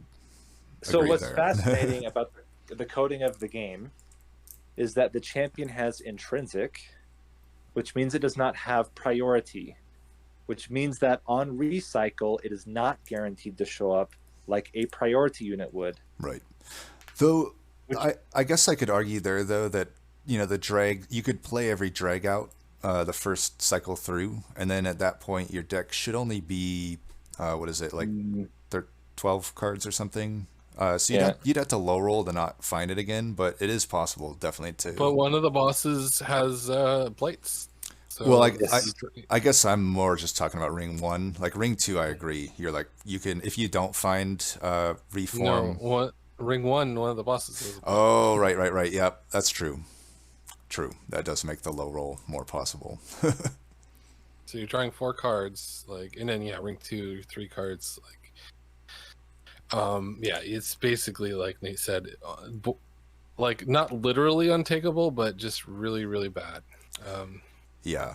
Now, granted, it's unlikely that you won't find Burnout Extension or Reform in your Ring 1 rewards. There's half of the that makes up half of the common tier. All right, I gotta go. I'll be right back. Oh, all right. But it's still possible not to get anything offered. It happens somewhat often, but yeah, we're probably just splitting hairs at this point. I think we all kind of don't like Burnout Rector. I think we all agree, I was making the case for why I think it would be in bad, Right. and why I think it's Yeah. But I could actually agree with bad, because to me it's like, why take it? Maybe even trash. I don't think it's trash tier because, as I said, like you can make it work. Yeah. And you can. It's another unit that with Umbra you can do Ember Drain package with it. Right. It's not great because then it dies and you lose all of it. But if you have a way to keep it, it's fine. But I would take Accumulator or Dark Calling over it anytime. Yeah, same. It is funny though that I will say when I take blank pages, it's probably one of my most excited ones to see. Yeah, it's great. Yeah. Rank 3 by itself for 3 turns, you don't have to worry about it. It's Right. fine. But Right. like, when has blank pages ever won you a game? Ever. Right. It's lost me the game. It's definitely lost me the game. Yes. Yeah, that's. I think it did win me one once. I mean, That's about it. You can get the endless little phase, and then you can just keep on playing him. That's See, true. And if you got Firelight, it even wouldn't be terrible, except for if you don't have any extension, then it's bad. But anyway. Endless Fate is like a catch-22 for me when I find it in blank pages, because on the one hand, it's a good unit, but on the other hand, it's, depending on what my setup is, it's actually could hurt me, in that it, it does cost you a draw to play it. Right. Oh yeah, right. Yeah, it's an interesting one. Blank page. I almost always regret taking blank pages, even though it's like a fun one, right? Yeah, It is very fun. Yeah. It's like if I were just trying to win, I probably would never take it. Finally, in And terms of finally, new clan. Yeah, the only champ that I probably prefer the non-exiled variant to the exiled variant. yes, which is surprising because the overwhelming consensus at the beginning was Spine Chief was pretty bad, Yep. and Echo Right was so good. Right. And I think having done it, I think Spine Chief is really, really strong. Yep. Definitely agree. Let's start with, what's the first one? Sorry, I don't know myself. I need to take a look at the files. The first one is here. It's the unhit one that gives you. Oh, Infector. Infector. I don't like Infector. Some people like really go crazy for it. I've seen this a lot. Like Hart loves it. Maybe I'm speaking for him. I remember him taking it in the tournament. I'm back. Sorry, what are we talking about? On to Infector. Welcome I back. was making a case for why I don't like Infector. I think it's the weakest of the 3 paths. Infector. See, this comes... Generate charged echoes and get multi-strike. It's weird because it's a reliable way to gain charge echoes though. And it'll buff your I like it with Inspire units. Like, Yeah, above your Inspire units. Yeah. I guess my argument there would be that I just would rather have Corruptor in that case if I have units on the floor with it. It's weird because I actually think it's a really good path. To me, the other two paths just eclipse it in terms of consistency, but it's hard for me to say that it's a bad path. Like, the times I've done it, it goes really well. I like it more than Decayer if I just don't have a lot of Inspire cards. Like, I think If you have Craig or something like that. And I think, well, it's the only path that can work with X, I think. I think I can make them all work pretty well with eggs. Yeah. Well, it depends on which egg. I think that Bog Deep Cocoon is kind of unplayable, but if you have one of the other two, 8 isn't so many and 5 isn't so many. I think you can make it work with any. But I do agree it's much better with egg, and it's certainly really good with what is it even called? The Bogfly egg. Bogfly Chrysalis. Bogfly Chrysalis, yeah. Bog Chrysalis. Yeah. With Bog Chrysalis, it's actually really good because not only do your Bogflies get there faster, they're going to scale damage the longer that they stay in Relentless. Like that combo is really strong. Yeah. And it's pretty good with Keeper, as Narninian mentioned. I think it's pretty good with. But I mean, how often are you going to get plus 40 out of it? That's the question, right? Like, how often do you get actually 40 charged echoes out of it? Yeah. Where you would just get not even plus 40, because what is it? It's plus 40 per charged echo, right? No, it's plus. What is it? What is the? I mean, so you're talking raw damage, but like you got to think about like it has multi-strike and it provides sustain when you're adding like Inspire with Keeper, you're right. Yeah. Because if you talk about just raw sustain, the other two paths have more raw health. It's the least. No, which one has the least amount of health? It's the middle path. Corruptor has the least, right? Yeah. Corruptor has the least, yeah. Decayer has the most. Decayer has the most. But you're right. Like with the Keeper, then you're getting he's healing himself kind of every time.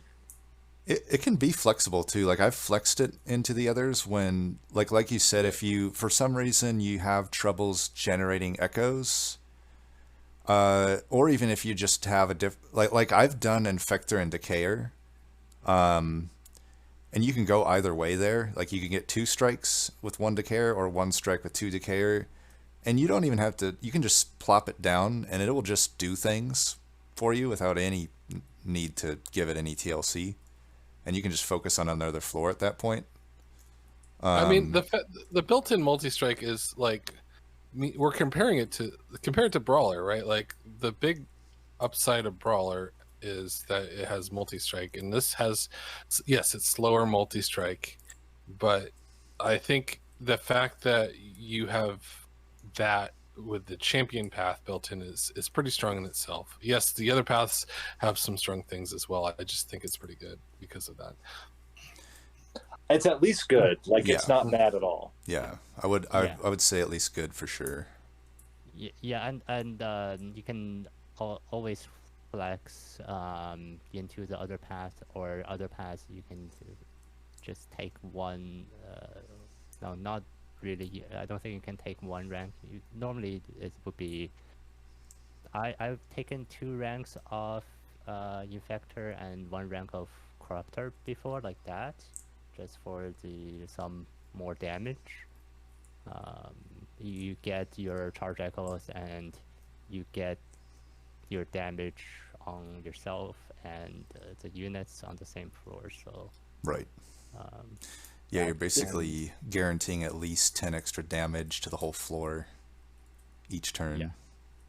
Mm-hmm. Which is nice. And I mean, you can't flex the other two into each other. That doesn't make any sense. But you can always flex Infector.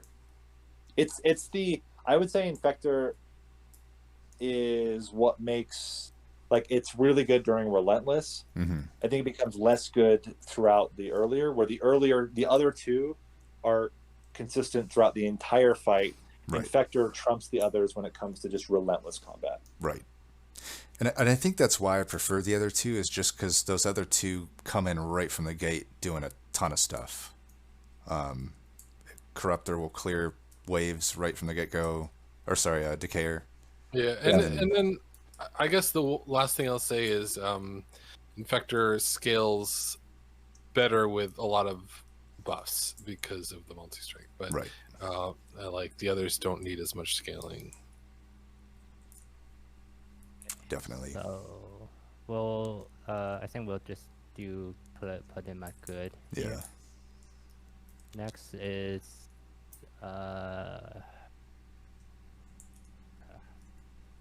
what is Is this? it supposed to be Corruptor, or is I- it supposed to be? I'm going to guess it's Corruptor, just because the other one has an R. I'm guessing R is for Reap.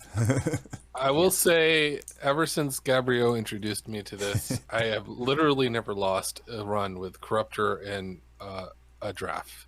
Yeah. Like, and I've done a lot of them. And that's kind of how None of the other cards matter. Yeah. Like, It just wins it. Yeah, same with Sweep. You get Yep. Corruptor, plus you get Husk Hermit, and you're loving life. Yep. Yep. Yep. Yeah, there's Or just you get Bogfly or the Bog Chrysalis. And yeah, I mean, yeah, Chrysalis. like those cards, you need other stuff, but draft you don't. Like literally just your starting cards in draft. Right. Oh, because of the reform, you mean? Well, I mean, I guess that would have to require it to be exiled melting, but I do mean literally just draft and Corruptor and starting Yeah. cards. Because you did that was a quarantine run, right? Yeah. Yeah. Do you dupe it though? You'd have to dupe it, right? Dupe the drafts? The Yeah. Yeah. Because you don't have enough strikes to kill Divinity without duping it. Yeah, yeah, you would do the drafts and I guess maybe if use them, yeah. if you started with 2 though, I could see if you just add quick and multi-strike. No, I like to have enough to like play them on other floors to get them like Oh, reformed. right. Yeah. Right. Yeah, I mean, Corruptor is really good. It is the one that is the least sustainable in terms of like Patient can be kind of rough because and the biggest problem with Corruptor is if it dies, your floor just sucks. Yeah. Yeah. Yep. I mean, I think Obviously, the main issue here is size, right? Like Yes. because it buffs per strike basically, and it takes up 3 of your 5 base pips. That is a pretty big issue. I think early game you're often actually correct to not frontline with it. You might lose a Correct. few Yep. pyre health, but you'll be fine in Relentless then.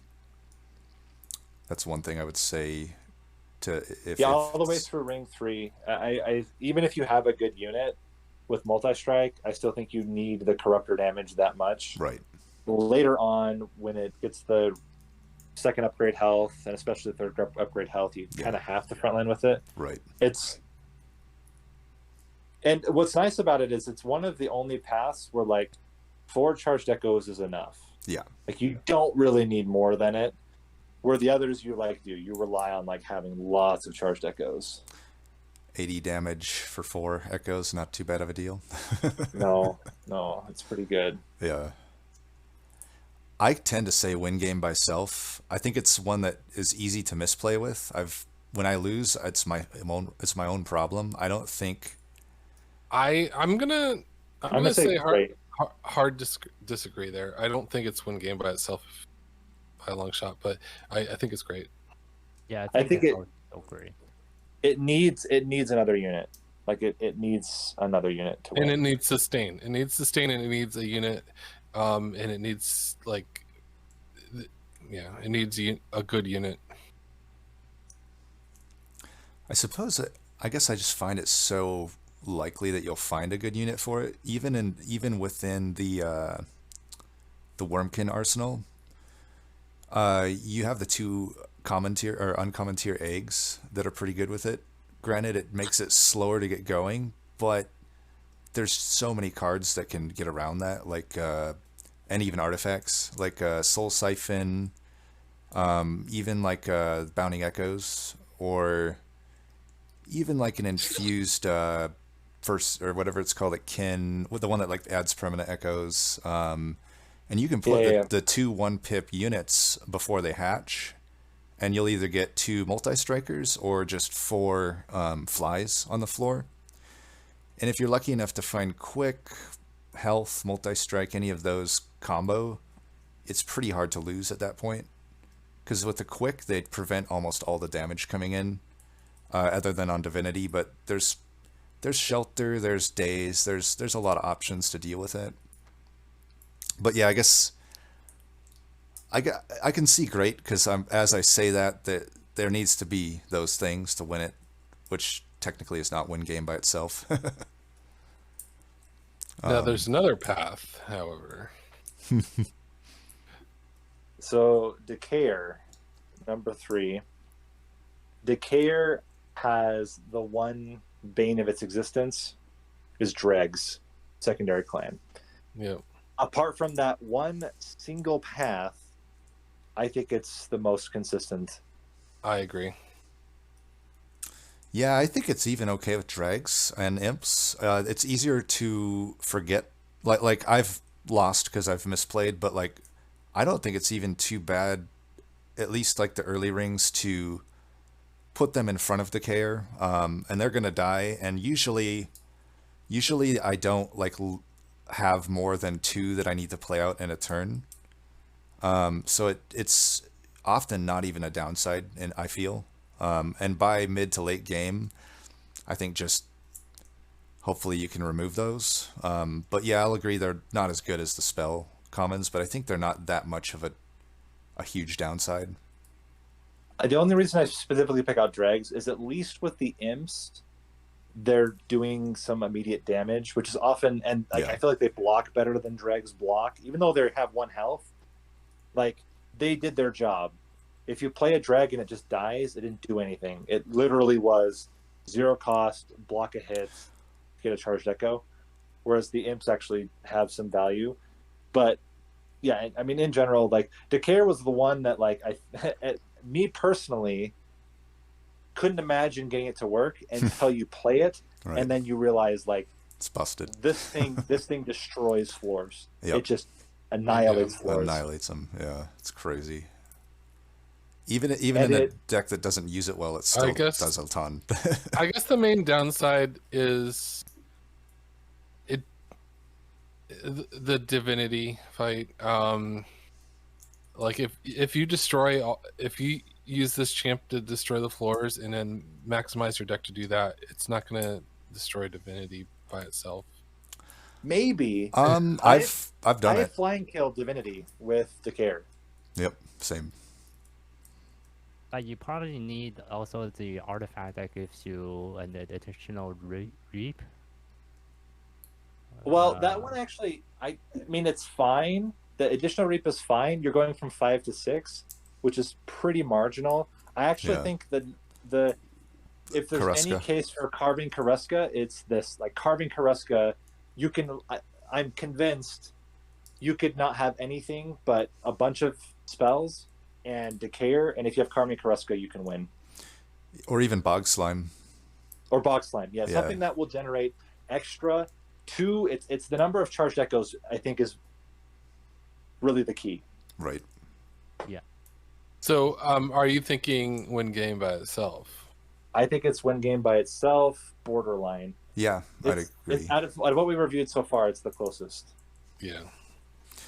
I've beaten Divinity Covenant 25 with no banner units with it, so I think it, and not even like drafts or anything. Okay.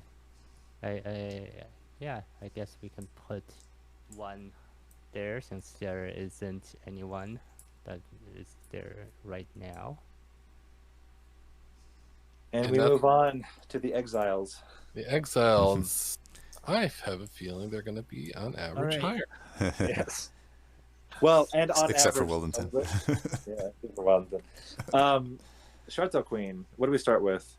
We start with the Imperialist. I think So- we're going to disagree on this one. I think the hardest part about Shardtail Queen is she's so good to mix and match. Mm-hmm. Like I rarely go all in. Right. Yeah. Yeah, I Um, think the 3 levels, it's just so hard to use both those imps is the problem. Like, Yeah. There's honestly sometimes where I wish you could skip the champ 3rd upgrade, because it was like I had an Apex imp on the floor and I had 2 points of imp parade, and then it offered me Imperialist and imp parade, so it's like it's actually a downgrade for me to take the Imperialist. You can skip it. Not once it comes up. Oh, So, really? Right. So It's once quick and done. yeah, it's like I wanted in that case to not take any of it, because obviously I don't want Apex Imp to die, but I also don't want those welder helpers. Could you imagine if it was Transcendent? Like it went Queen's Implant into. I think the biggest problem with Imparade rank 3 is I just think standalone welder helpers are not good late game. They're fantastic early mid game, but they're better as infusions. Yeah, I want the essence. I don't want the Yeah. unit. Yeah, exactly. Like you need to keep every unit alive, not just your front unit. Yeah. Yeah, so the space is also so- a problem. the thing about Yeah. this is I like getting 2 levels of it. I feel like I think they're almost equivalent. 2 levels of Imp Parade and 2 levels of Rally are almost equivalent to me, because you get Rage for scaling or you get hard scaling. Yeah, Except but that that one does the whole floor. right, Yeah, yeah, So and makes your imps free. yes, yeah. And I mean, provides it an depends imp on. It depends on. I mean, the downside is you might get a Rage Imp and then you don't have room for it all. But yeah, I agree. Like, I think it's very good to have 2 levels of Imp Parade. I think the 3rd level is usually pretty bad. I can make the 3rd level work more times than I can't, I would say. But Ye- it's not great. It's definitely not great. It's more like I was able to do it without it ruining my deck kind of thing. Yeah, and I guess the other thing is, depending on your cards, it becomes worse, right? So if you Yeah. start with Fledgling Imps, and you have Forever Flame, for example, Yeah, then you don't really need it. it becomes like problematic even sometimes if you don't have the space for it. Might just trigger harvests for the enemy. Yeah. the other part too is if you get, for example, your imp killers, right? Your sacrificial cards. Important work. Yeah, especially important work, but even in general, Yeah. like I want to play Hornbrick. those on my endless imps. I don't want to play those on my plate imps, and it's very common for me.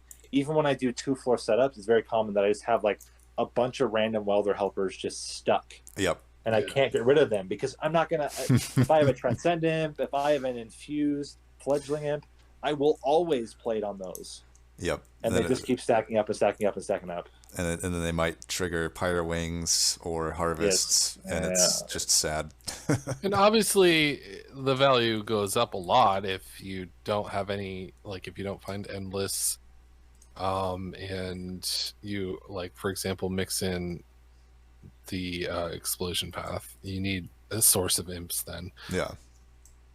I've had it win me the game before. I mean, there was a run where like I had an Apex imp that only had Rail Beater Infusion as its only armor synergy until I went rank 3 of Imperialist or Imp Parade, and then it actually gave it a welder helper every turn.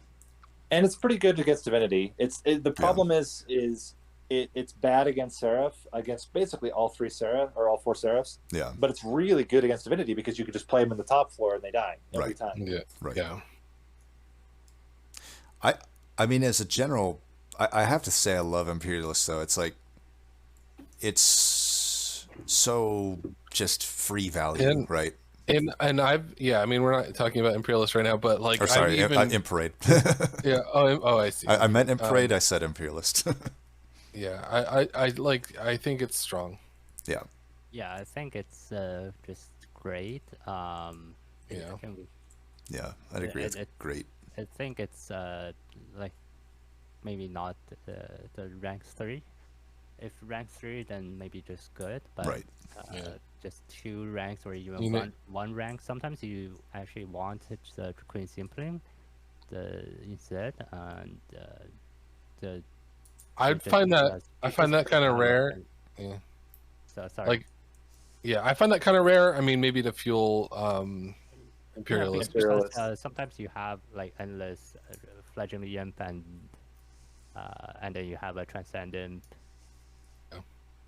And you're just building up a lot of damage first. Yeah. Yeah, I mean, I see that as well. Right. And you don't have you don't have the space to actually play fledgling imp on the same floor as your Shartail Queen. The other one too that I actually like with rank 1 is exactly Transcendent to make it 1 cost. Yeah. So So you can Yeah. play multiple or whatever. yes, you can play more than one, or you can do the whole important work combo legitimately. Right.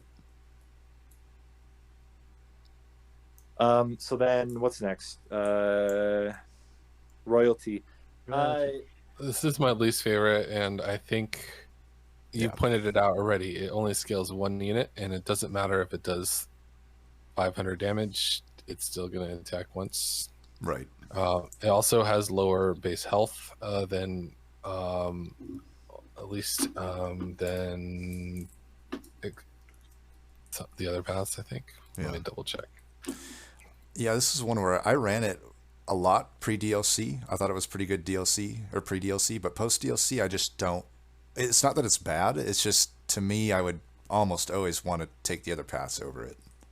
AoE just became so much more important. Right. Both for killing and also AoE like buffs to your own stuff is just Yes. way better than one unit getting everything.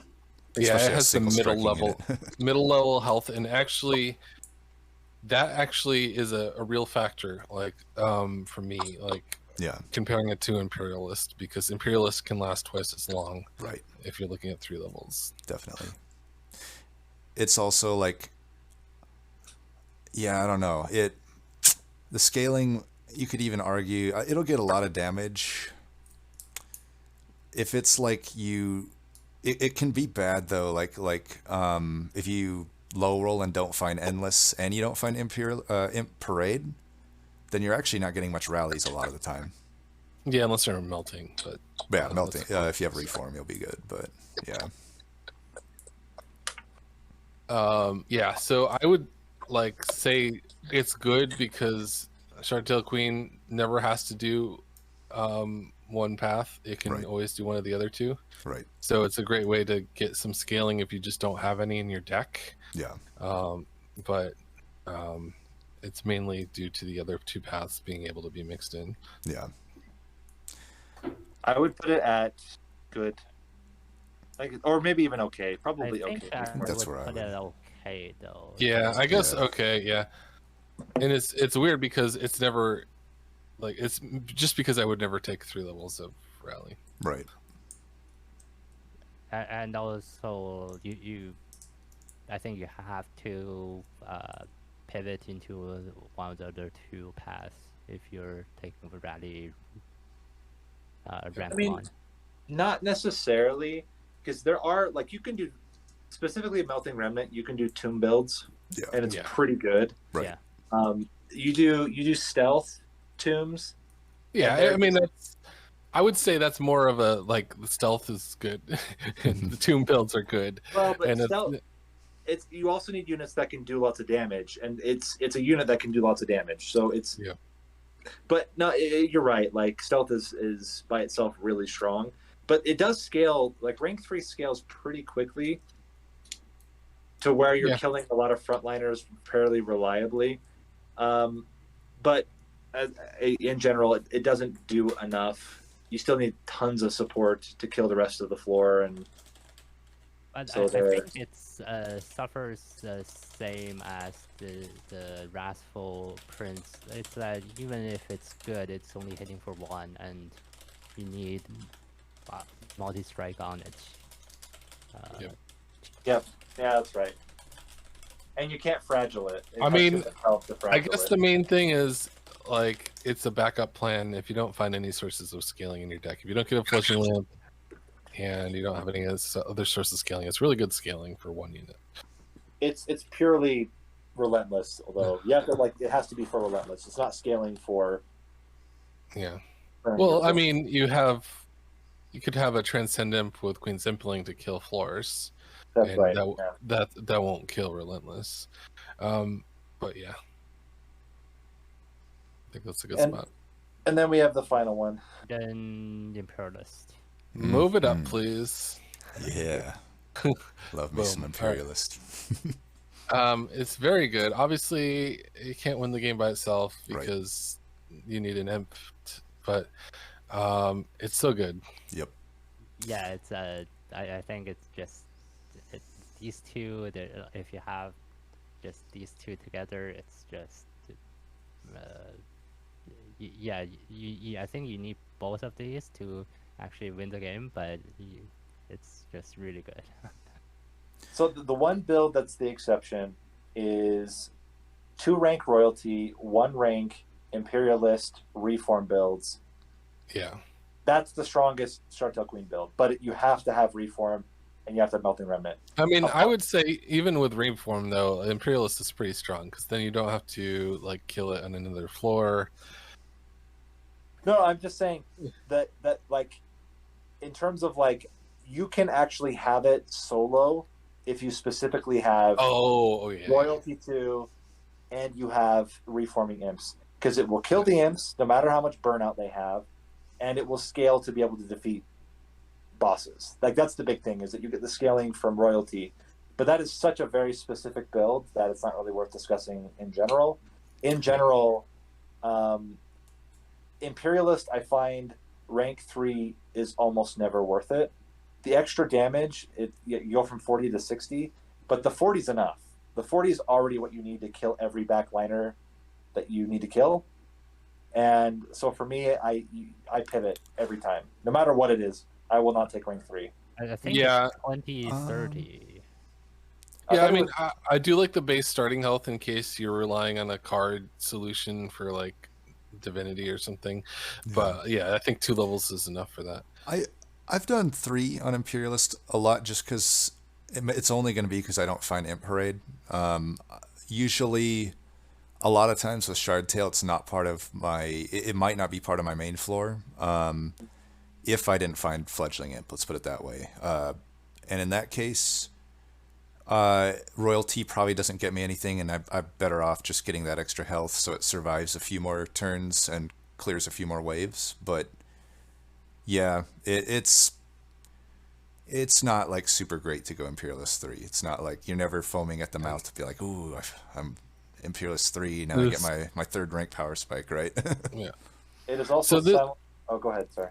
I was just going to say this is I would say top tier of the champion path for one reason alone, and that is Welder Helper is borderline. It's so hard to use without it. Mm-hmm. Yeah. Yeah. Yep. It's also simultaneously one of the best and worst units to put quick on is Imperialist Shardtail Queen. It's really good. It's really good when you don't care about your imps doing damage, and it is so frustrating when you actually need one hit from an imp and then you can't do it. But yeah, quick is amazing on it because then you just never have to worry. Yeah, then you don't need survivability on your imps for AoEs. Yeah. What are your guys' thoughts on Ring 1 if you see Imperialist? For me, I lock it in every time. Doesn't even matter. Yeah, usually. I'm trying to think of a scenario where I wouldn't, and it's Would not you a lot. pick Imparade or Imperialist? I would pick Imperialist. Yeah. It really depends for me.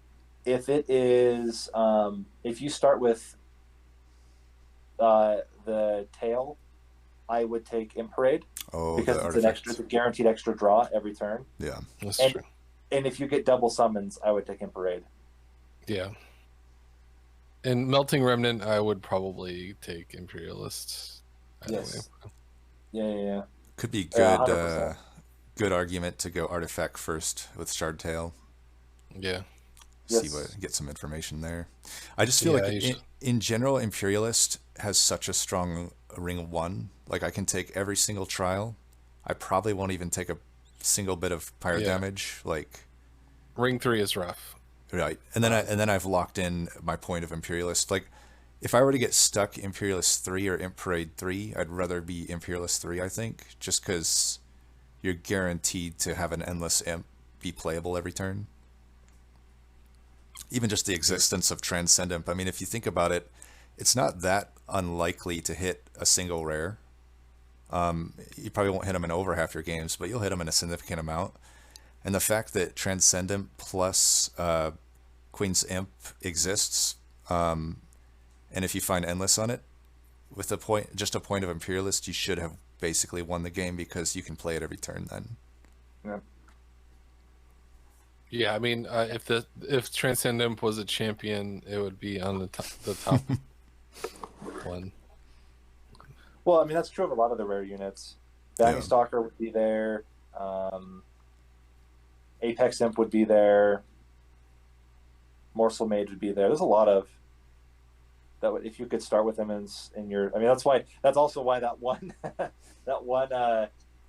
challenge, expert challenge, is sometimes easier than the actual normal Oh, game. or Right. the Dante one, yeah. Yeah. Yeah. No, not the Or, Dante or one. no Yeah. champ, no problem. Yeah, because Oh, you get double triggers. Oh yeah, no Start champ, with no units. problem is definitely easier. Yeah. And Well, it's definitely no problem, all right. yeah, I'd be interested to see if no champ, no problem without double triggers is better for a lot of clans, I mean over Rector Flicker maybe like. or over Prince, probably a lot. Prince, yeah. Yeah. Next up, Rodenton. Oh. Gabriel's favorite. Blood. Oh my What is this? Quick. I need some Dramamine. I'm getting nauseous. well, Yeah, he's just too 30 fat. health. 30 health is like 30 health. And he's for three. fat. He's Yeah. so Yeah. fat. Yeah. And quick is like, let's move that down already. It's, Yeah. thank I you. think we can start with here, and then we can move it down if necessary. I guess my main problem is like it technically can be good on paper, but this is a clan that has quick tome. This is a clan that has Animus' speed infusion. This is just a game where you can find a quick upgrade at Merchant of Steel.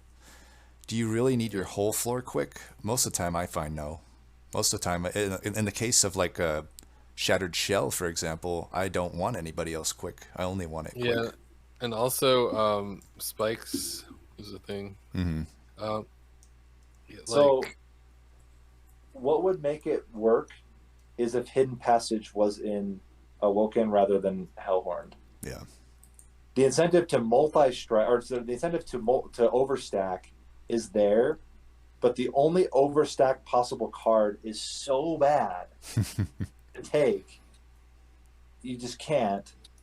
And like that's the case. So for me, if I go Hellhorned, I can go Predator 3 and I don't stress.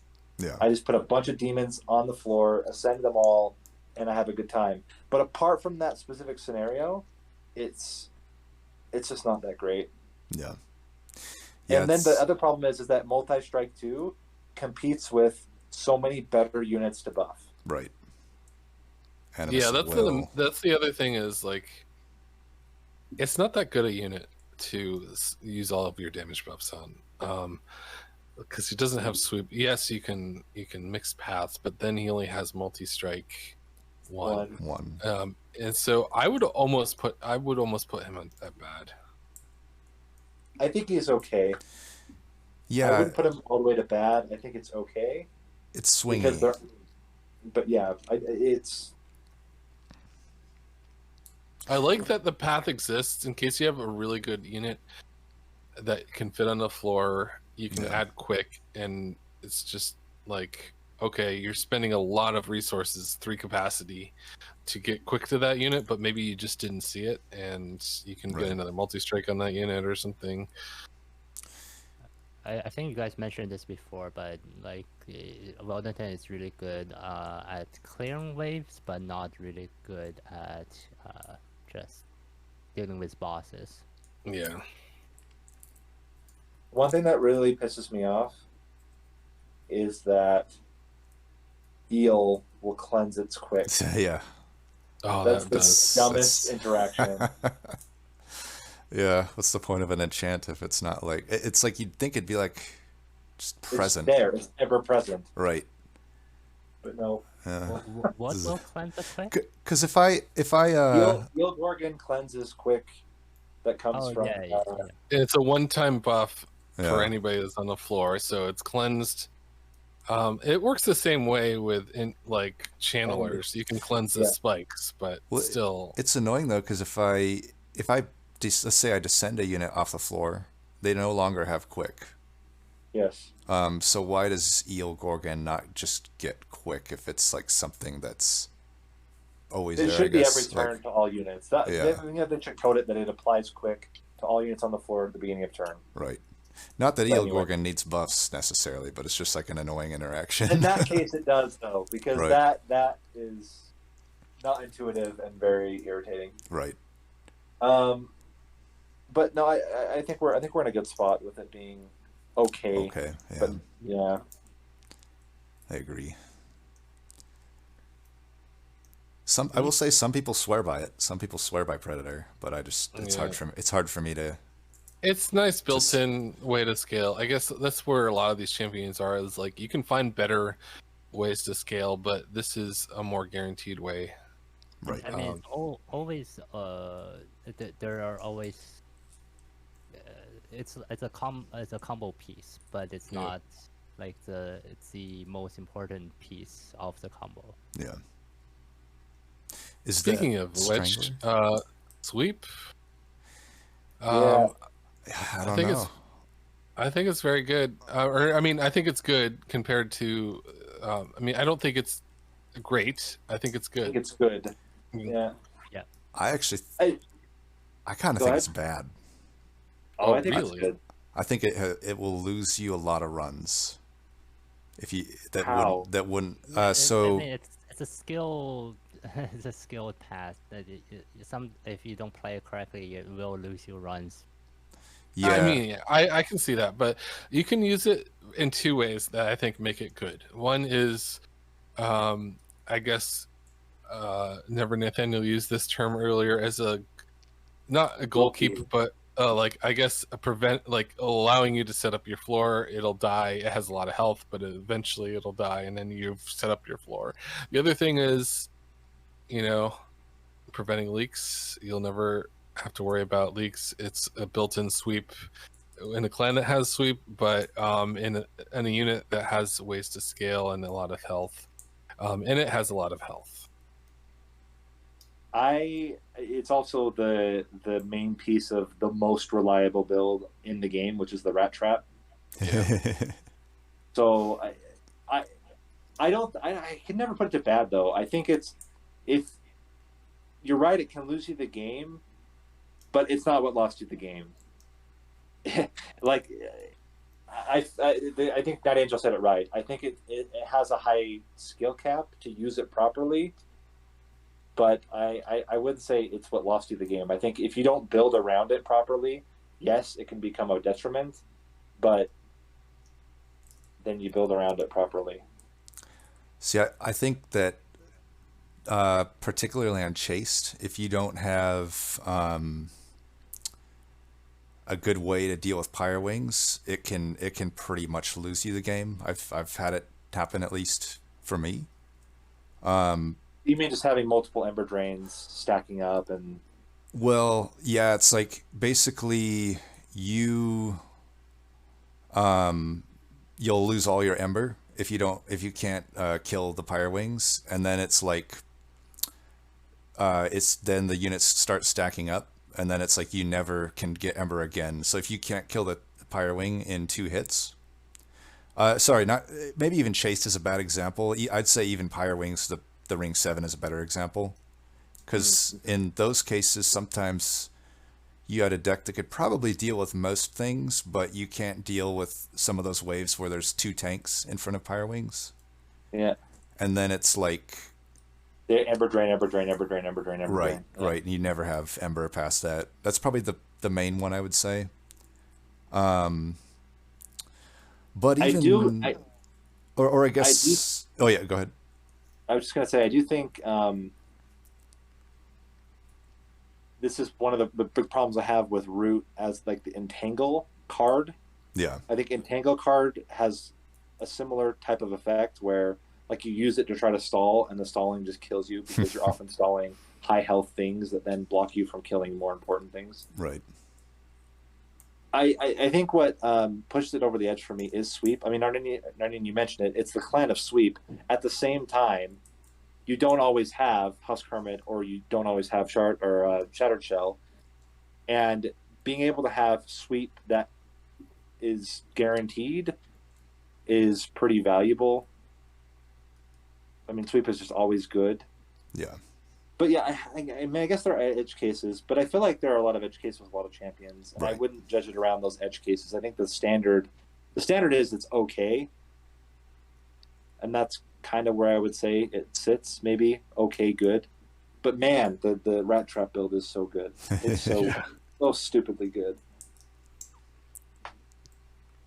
So it's hard for me. Rat Trap build? Rat Trap build is Molten Encasement plus Wellington, and you win. Yeah, I mean, you do need some damage scaling, otherwise you're gonna get people walking past you. But yeah, it's really good. Yeah. Yeah, I think we can. So, do you want to move up to the good? I guess it's okay. I thought, yeah, Just. I think put it's it in okay, front and of it's both. it is one where you only want one rank, no matter what. It's never worth taking multiple ranks. mainly I- because of this next path. It's so weird how that. I You know what? I think Quick could screw you sometimes. That you might want to take Strangler just so you actually get health. Like especially a Rat Trap build, but Right. I mean, quick and the quick and sweep predator and this it's these two paths like come. I think it's a usual mixed path options. yeah, it's the way to kill waves without taking damage. Yeah. Yeah. I also think that Wildington's one of the only champions where I would be totally fine taking rank one of all three. Yeah. Yeah. Definitely. Doesn't gain huge benefits from the additional ranks. So then we can talk about Thornlord. Yeah. Preserve Thorns Lord. Yeah, Preserve Thornlord. It's it's really good in Incant, and it's really mediocre in all the rest. Yep. It's actually the only one I like to see anymore, if I'm being honest. I don't love it, but at least it grants me a full hand turn 2, and that's basically all I get from it. Which It's to the me, highest health one path, right? It's- highest health, yeah. I think it's for me like I used to really like it. I used to like really like this the incant it's and you get the extra draw, but right now with the last divinity it's not I don't Kinda slow. I don't like It's kinda- it. It's kind of yeah, slow it's scaling. Yeah, too it's slow. scaling's. I hate the scaling. It's so bad. Like even 3 It's ranks. ironically though, it's ironically the best card to play with Root Seeds because you play Root Seeds on something else and it actually benefits. True. But no, I don't disagree. I think you cannot rely on it as anything other than a tank that does a tiny bit of damage and grants you a really good turn 2. Maybe, yeah. I think I just have found more success with Wildington not using him on my floor.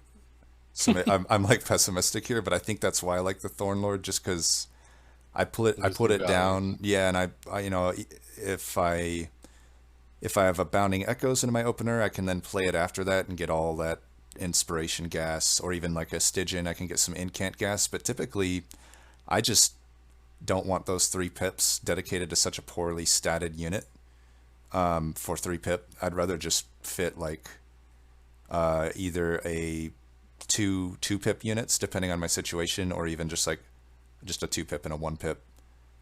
Like imps, for example, I'd rather just put imps with some other units, or just set up an incant floor of proper incanters like sirens or whatnot. Yeah, and or proper inspiration type units. Mm-hmm. Mm-hmm. I mean, it's funny. Like all these levels of Wildenton are okay, but Root Seeds is good. Yeah. Yes. Yeah, that's the thing. Root Seeds is really good. You know what Root Seeds is really good with is Wormkin. Mm-hmm. Yep. Really, really good with Wormkin. Yeah. And Stygian, yeah. Yeah, Stygian. It's also really that's actually one thing about Awoken is both starter cards are like pretty good. And I don't know. With the exception of like Umbra and Hellhorn, like Restore is not that good, but the worst thing about Root Seeds is that it's not Restore when you get rejuvenation based units. Right. Yeah. And Awoken Hall is a pretty good unit. Or so is Steel Singer. Yeah, the big man himself, Steel Singer. Yep. Yeah. Yeah, I've had a few where I try a Steel Singer with Root Seeds. It can sad. work, but it's brutal. Right. Have to do All things right. like Glimmer on Holdover. It's time for Soul Guard then. Yeah. Yeah. I actually think this has Speaking gone about up. unplayable paths. Is that the Frostbite? Man? Yeah, that's right. Oh, see, All right. I got some disagreements there. No, that's the it's the dire channel. That's the dire. Oh, see, now this one I say is unplayable. I don't think it's I unplayable. like this one. I feel like there's no reason to pick it over Titan Channel. I would agree with that, but I would pick it over Frost Channel. Yeah, it scales better than Titan Channel, but like, do you need it? I don't know. I don't even know that it does. I don't think it does. Yeah, like it. I guess my arguments with Titan Channel is you can get around the Ember Drain, which is it's worth something. I mean, that's a whole Ember turn 2. You have way more health, and for the shards that you unlock it at, Dire Channel's not even close to the Titan Channel damage yet. It's basically It's only also, beats it like past a certain point, right? Titan Channel also does really well in the Diligence, where the other two struggle. Yeah. So Dire Channel, it can work in some very specific setups. It does have a quasi multi-strike built in. Yeah, but if you count that, then it's not actually doing a regular strike that's any good, right? So Yeah. it's not. And- So it's hard to consider that. Well, so where it can be really good is in Hellhorn Rage builds. Yeah. So if you have Hellhorn Rage builds, you can add Rage to it. It's actually pretty good because you get the incant plus you get the Rage damage and it multi-strikes. But 2 strikes does not a build make. Right. You need more than that, or you need AoE. And the biggest problem with Dire Channel is its health total is so bad, even all the way up to rank 3. And so for me, I've always done, if I even go Dire Channel, I do rank 1 Titan Channel with it, just so it doesn't die. Yeah. And and rank 1 of Titan Channel is really good. It's 50. And obviously, there are exceptions. Like, if you have sustained covered otherwise, like just having I'll take 3 levels of Dire Channel occasionally, but I agree. It's usually not the way to go. I guess my main problem too is like it's hard for me to justify floor space for Dire Channel because every other incanter would just be better there. Like a Siren. Yeah, I think that if you're playing Dire Channel, then you are most likely putting him in the back. So any backline incant unit, Stygian units with the incant, it's good. It's much better than the Dire Channel. Yeah. And the worst part is you don't want big frontline burst in the backline. Right. You want that on your frontliner, right? So that your sweep and your backliners can clear the backline. And that's also kind of annoying. Is like you put Dire Channel in the back, and it's like doing 200 damage to the third 15. unit, and then you have 2 units behind that kill your pyre. Right. Yeah. And you also You yeah. do 200 damage to a 15 health unit because That's what's in the front, and then yeah. It's a sad situation. Also, I can't remember. Does trample work with dire channel? Nope. No, not the action. I didn't think so. No. Neither Not that actually. or multi-strike also doesn't. Which Yeah. irritates me because it does work with Shadow Eater. Right. I don't understand why the action trigger doesn't. Anyway, it's fine. It's fine. So would you say it's bad? Would you say it's bad? I would say it's bad. I say trash. I mean, I say. I'd rather have Reaper. Oh, interesting. I would say it's bad. I don't think. I would rather have it in than Reaper for sure. And part of that is just the clan, but like. Yeah. Yeah. Oh, you think it's trash? bad, but I know you hear. It should, I it should probably go. It should probably go bad. I mean, it's. I think it's bad. It's- I think it's bad. I'm Yeah. being facetious. It's probably better than Reaper. maybe the end of bad. There we go. Yeah. Frost channel. Cross channel. Okay. Now we talk about trash tier. Now we can just move that down There you to go. trash tier. I mean, I enjoy Those my fighting runs words. where it works. I think it's not that bad as it's a replacement to Titan Sentry, and I think if you don't I don't think it is. I don't think No. it's the Titan The problem channel's with- better because Titan you can put Sentry, ambush on it. Titan Sentry. You plop it down and you're done. This one you have to cast like 10 times. Well, I mean, it kind of But depends if on you're what you want playing from in it, though. Canned floor, if you're playing Yeah. in canned floor, you need you probably need a tank in the front, anyways. So you don't need to to actually pick up a tank, and you just have this guy. I think it's worse than Dire Channel. I think it's worse than Oh, Dire yeah. Channel. And so here's the thing, though. This is the same caveat. If you are not playing Covenant 25 Divinity, it's amazing. It's Yeah. one of the best paths for non-divinity. Pre-Divinity, it was the best path. I think all of us thought of it that way. Like, Right. But Divinity does too much damage, and Frostbite is so bad against Divinity, it doesn't work. I've tried 2 ranks of the Frost channel and 1 rank of Titan channel, and to give it more health. I think it works fine, but I guess it's not really the. I'll say Wouldn't it be this. better to do 1 and 2, though? Wouldn't it be better to go 1 rank and 2 ranks of Titan Channel to get better stats? So I'll say this. That's I just like as we were doing this discussion, I did a random, and I just won with Soul Guard Frost Path, but that was because I had a Guardian Stone. I think that's the exception. With a Guardian Stone, I think it's pretty good. The only issue I have with it is it's not like it is good, but Yeah. it's still not going to carry your run. Yeah, I mean, even then, I don't feel like it was doing enough damage to support it versus a different path. See, What's crazy? Actually, Go no. ahead. You guys go ahead. I need to look something up really quick. I was gonna say, like, the one thing that surprised me is I thought that Reap would be on par with Frostbite and just really, really bad. And it's not that they aren't affected the same way. Like Frostbite is, I would say, much better in small doses than Reap, where I think Reap you need a lot before it like becomes like really, really good.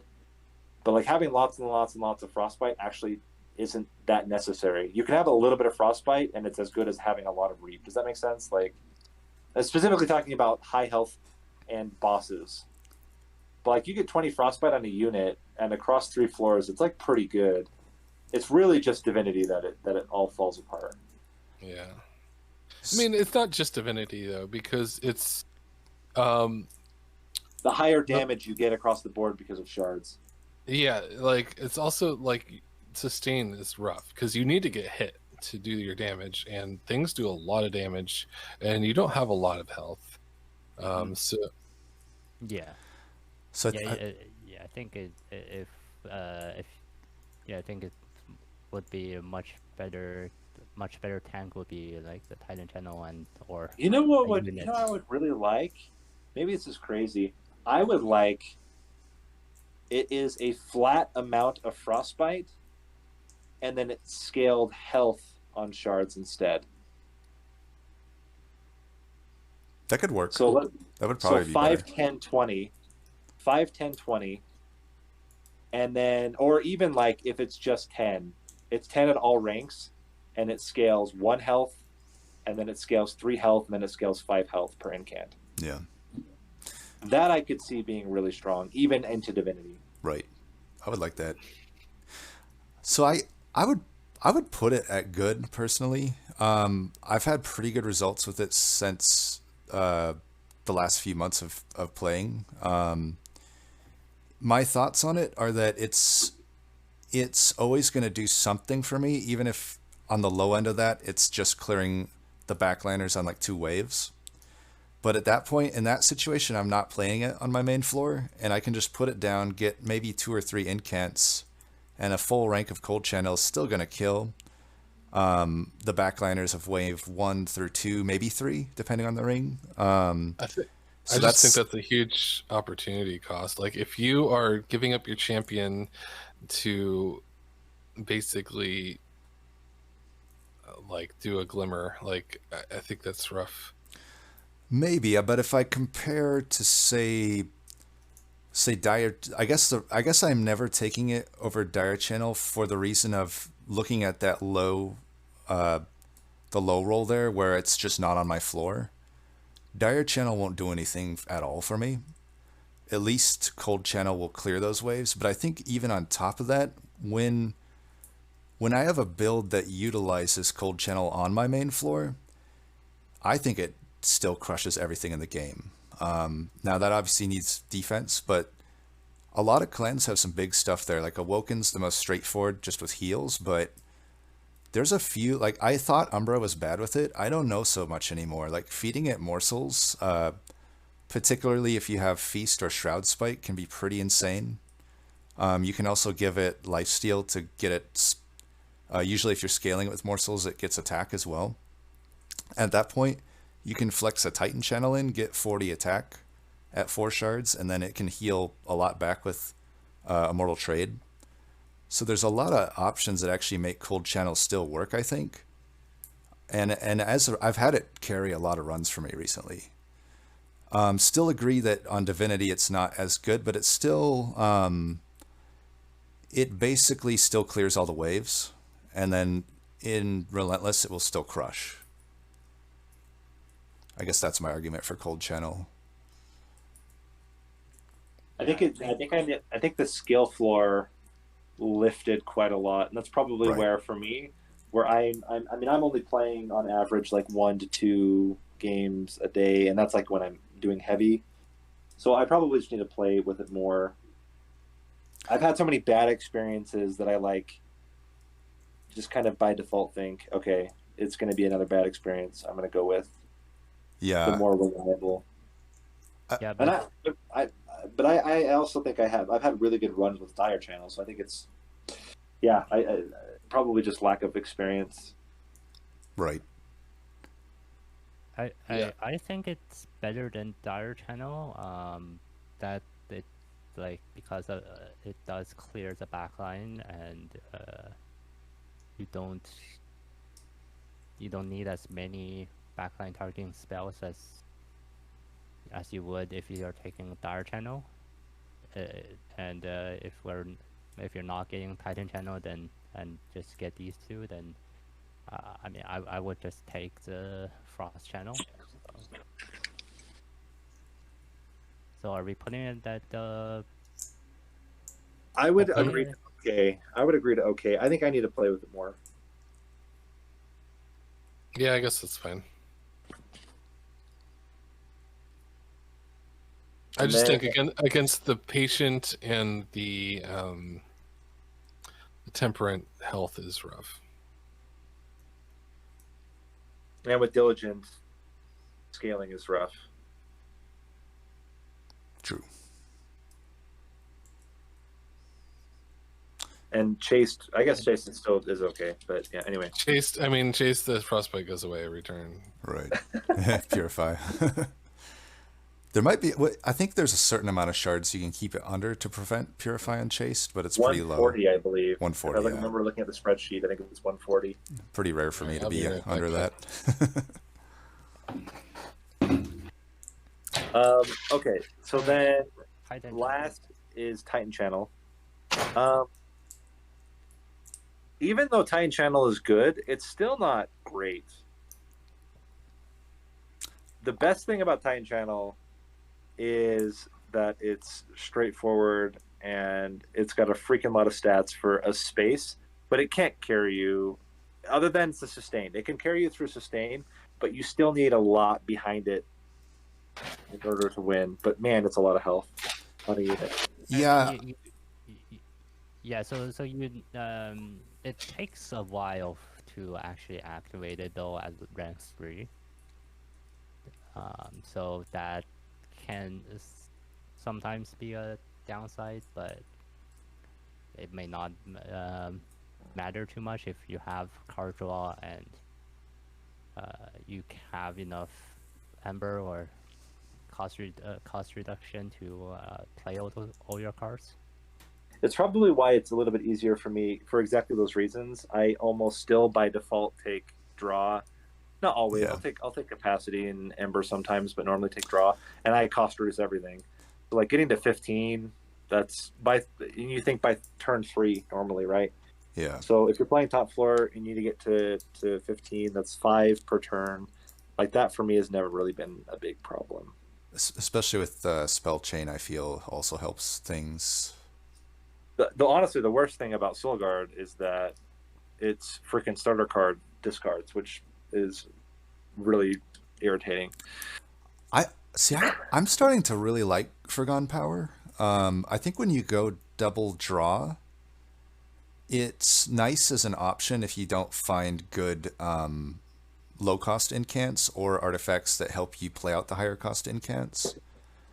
It is annoying, but I think a lot of the time it becomes an advantage. Especially if you're just going all in on an incant build, I feel. And sometimes you do get the discard synergies offering Crypt builders and whatnot. cards.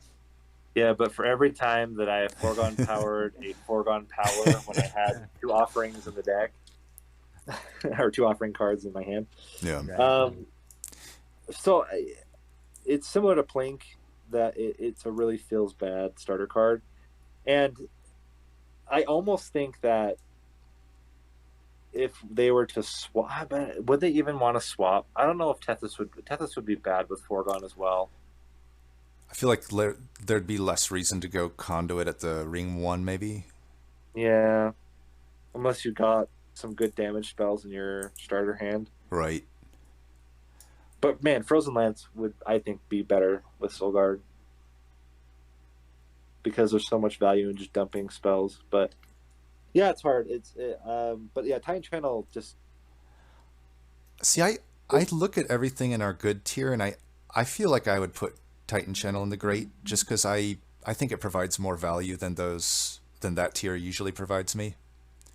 It's rare for me that I would ever have it not be a pretty good piece of my deck, a full Titan Channel. I also think that one Titan Channel is almost, in my opinion, I think it's mandatory to flex into the other 2 paths. 1 rank. The amount of stats you get out of 1 rank of Titan Channel is crazy in both paths. You just have 50 damage. Congrats. Yeah. I think it's also stupid that it has more stats than Burn Bright. I also don't understand that at all. At rank 1. At all ranks, really. Yeah. At a much easier or much lower requirement. But anyway, yeah. It also, I think it's worth. I think it's a significant advantage also that you get around Ember Drain guaranteed top floor. Yep. And the fact that it doesn't get affected by Temperance sap Right. when it comes out. It doesn't get affected by like anything, like any of those early negative effects. So it also doesn't get affected by the positive effects, so you don't get all of your artifact benefits, but Right. still.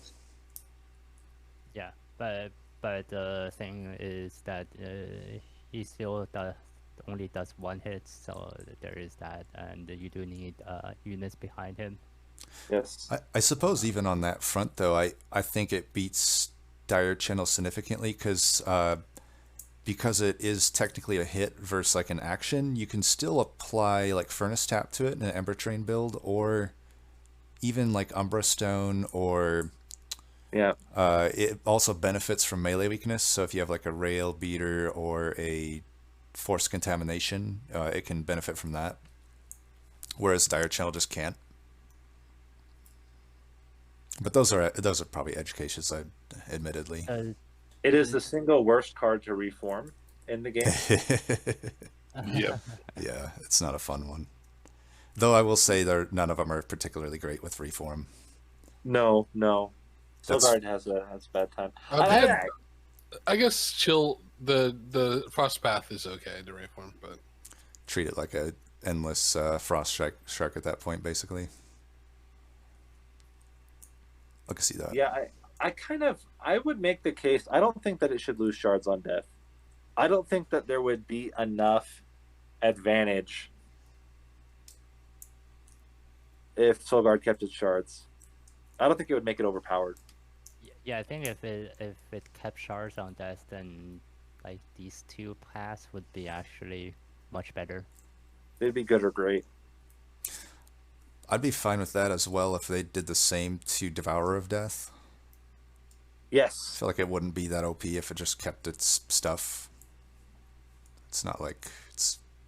I think it'd be more fun to just have that option, right? I think if they did that, they'd have to probably tone down the scaling. Yeah, maybe 5. But then I think it's exactly. But no, that would be a good change. I would like it that if it kept shards on death. Yeah. But I mean, anyway, I could see the argument that like on Endless it just clears the entire waves past a certain point, but I guess my counter argument are there's a lot of Endless units that kind of do that already. yeah, that's exactly what So- I was thinking. Either scale them all back or let that one have some fun too. Okay, so we're done with Solgard. Primordium? How do you even judge these paths? Now this is a tough. yeah. Yeah. Yeah. I mean, Primordium is Has anyone ever gone full stalwart? you can, absolutely, and I think it's the right decision sometimes. and in Melting Remnant, it's really good. Yeah. Oh yeah, that's right. Melting or awoken. Like Maybe Wormkin. There's a lot of flat echo transfer and stuff. Yeah. Yeah. These three paths are really. It's you can mix them. You can go 3 levels. Really flexible. Another one that I think would actually benefit from all three paths, if you could, because I think rank 2 and 3 in almost every case, except for Stalwart Snack, but rank 2 and 3 are not great. Of, Like for any of the paths, the only one that benefits is Stalwart Snack, because like I would say rank 3 aggressive gets a good spike. But you get the damage. You also get the damage 2 damage shields for the rank 2 of the. yeah, I mean it's okay, but the biggest benefit to the first path of Superfood is the health. Like going from 3 to 10 health is like huge. Pretty big, yeah. And then The I would rather get Stalwart Snack because I think it's easy to get damage shield on it. There's so many cards that you can just put something onto it. Armor, like you just get armor, 10 armor, and then it's good. So I don't know. I mean, I guess the damage shield is okay. I think it was better pre DLC. I think post DLC, the 2 damage shield rarely is the difference maker. I think if you got to go top, it could make sense just to survive the first few sweep attacks.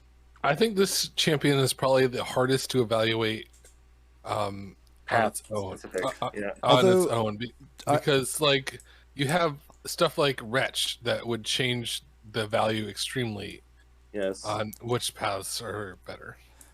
I might argue if I went aggressive, I don't see huge reasons to flex out of it, because the math just doesn't work out. Like, yeah, the math doesn't work out if you have no buffs. Right, yes, right. Exactly. That's true. It's aggressive is the best if exactly that scenario. It is the best when you have no stat buffs at all and no other buffs. Right. Or I guess reasons to gorge, maybe, if you have like an Umbra unit or something. Like, it's really good with the robot. Like, double robot with aggressive is fantastic.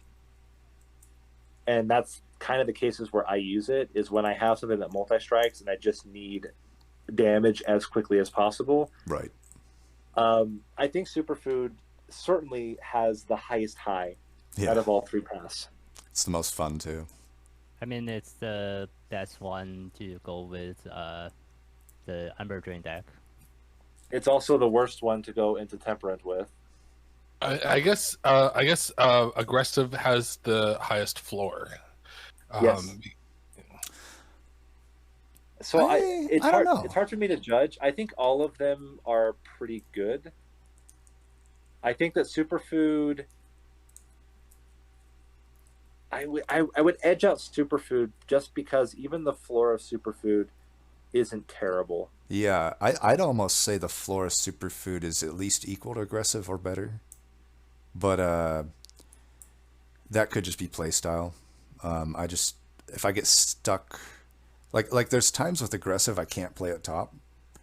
So now I have to do it mid or bottom, and that can be rough. Like in the kind of in that seed that we saw, the one that the Never Give Up one, like. I guess I hadn't considered Divinity there. Yeah, aggressive dies to Divinity. Right. All of them do. Yeah. All of them except for specifically Superfood. And even with Superfood, it, I don't know. It's hard. But if you're building Superfood, you're building towards just him surviving the hit from Divinity, and then you have Divine Shields or Damage Shields in your deck to add to Primordium.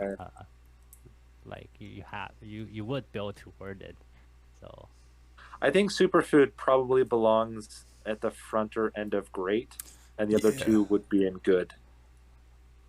I would probably put aggressive in great as well, even with the somewhat potentially bad floor. I feel like on maybe average is the wrong word. I feel like I'll just throw out a number, like 75% or more of your runs, aggressive is just insanely good and will guarantee a win. So it's hard for me to say it's not great. I'm fine to put it like at the front of good. I definitely think it's better than Architect, for example. I think it's better than most of the sentient paths. It's just, and I would put Stalwart Snack is situational. It has the potential to be really, really strong, specifically in buff and reform decks. But in every other case, I find it to be worse than having more. Yeah, it's more of a supporting the other two paths. Yeah. Yeah. Okay. So everyone agree with this? So yes. So Superfood, aggressive here, and Stalwart Snack. Yep. Next is Little Fade. Little Fade. I think this is why I put I don't know. Yeah. Okay, here's the thing though. I think we might disagree on this a little bit, because I think the problem is I think the best path is, I don't know. I'm torn. I think all three paths are great, but I don't think any. I think the ones that can win by himself don't. I don't know. I think an average run. Each of them can situationally win by themselves. Right. Yeah.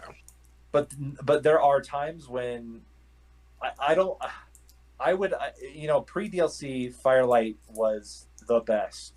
I don't think it is the best. I think it is often the strongest. But I also think that there are cases where Eternal is better, and there are cases where ironically, I think Eternal is more consistent now. So it does one thing great. It doesn't kill everything though. It kills the front. It kills the front unit without any effort at all. And there's something valuable about a unit that just gets in the way every turn, but still does what it needs to do. Yeah. I mean, like, even like for the Reap Spine Chief, he's not. You still need like units. Like you still need like other cards. But it's not technically winning. He's not technically winning by himself. But I think it's the same can be said with the Little Fate Path. They are very consistent in that they can the Eternal Flame and the Firelight. They can win the game for you. So ironically, the only one of the paths that can truly solo is Icarus, but it is so inconsistent. Yeah, so I would put Endless and Great. Yeah. I put Firelight there as well. Firelight is the closest to winning the game by itself because it can do it with any unit. I mean, obviously it's not literally by itself, but it is. There's so many units that it can do it with, except for Ring 1. I think it would go into this tier win game by itself. I don't think it's as consistent as Decayer, because what puts Decayer over Firelight is that Decayer is good rings 1 through 3, and Firelight is so bad ring 1. It is so terrible ring 1, unless you specifically have Burnout Extension. Or a draft. Or additional. Or a draft or something, but like... And you draw it. Like, that's the main thing. You have to draw it. But you reform. You can reform your the train swords and the problem is the timing. The timing. The 5-card draw. The 5-card draw is the worst. Is the bad part. Yeah. And you only have four waves, or not even 4 waves. You have 2 waves, and then you have your boss wave, and that's it. You just don't have time to build up what you need. But yeah, I mean, once Little Fate gets going, once Firelight gets going, it bulldozes everything. Yeah. It doesn't matter the unit. Even Train Steward is fine after you get some buffs on them. Yeah, I think if you're taking Firelight, then so sometimes you do have to take some power damage, or skip the trial, or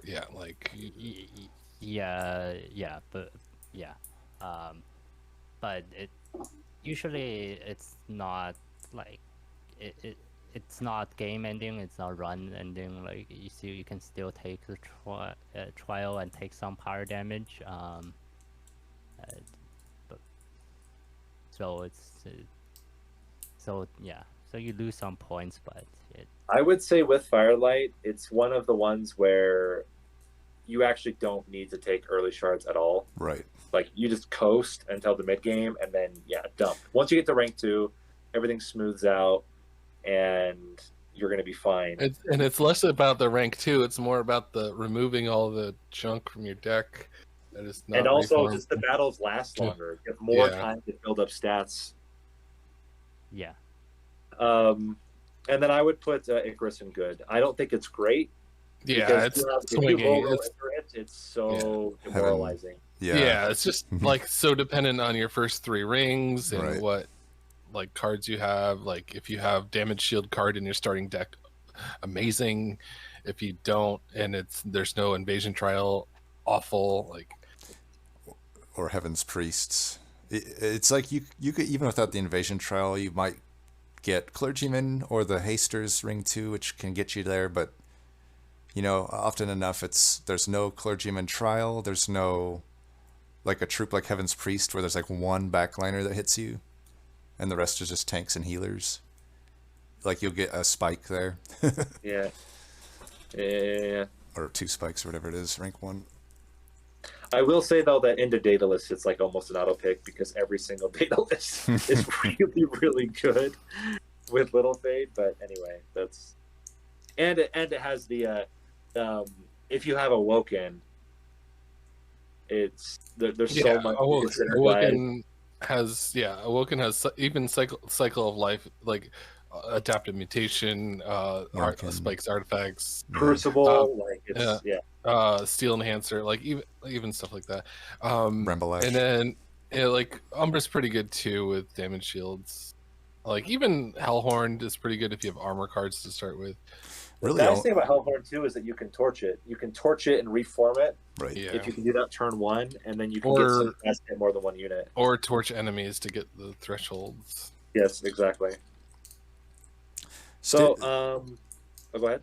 I think Stygian's the only one where you might not get good synergies. Like Guardian Totem's probably your best there, or Clever Saps. Yeah, it's questionable though. Yeah. But every other clan has a ton for it.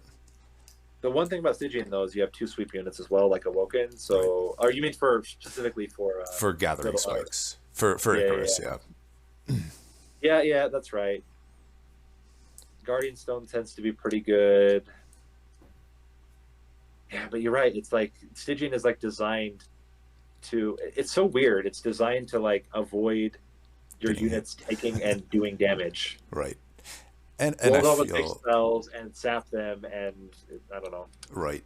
It's also like pretty hard for me to not take Firelight with Stygian when you got 2 sweepers. Yeah. Like yes. Yep. Okay, on to Echo Right. Yeah, final champion. We have. Sorry. We have armor first. It's really, really good in very specific types of decks. In certain decks, it's better than the other 2 paths, but I think it's very inconsistent compared to the other 2 paths. I think it has a much higher skill floor than the other 2. I think it's pretty good, specifically combined with 1 level of repeater.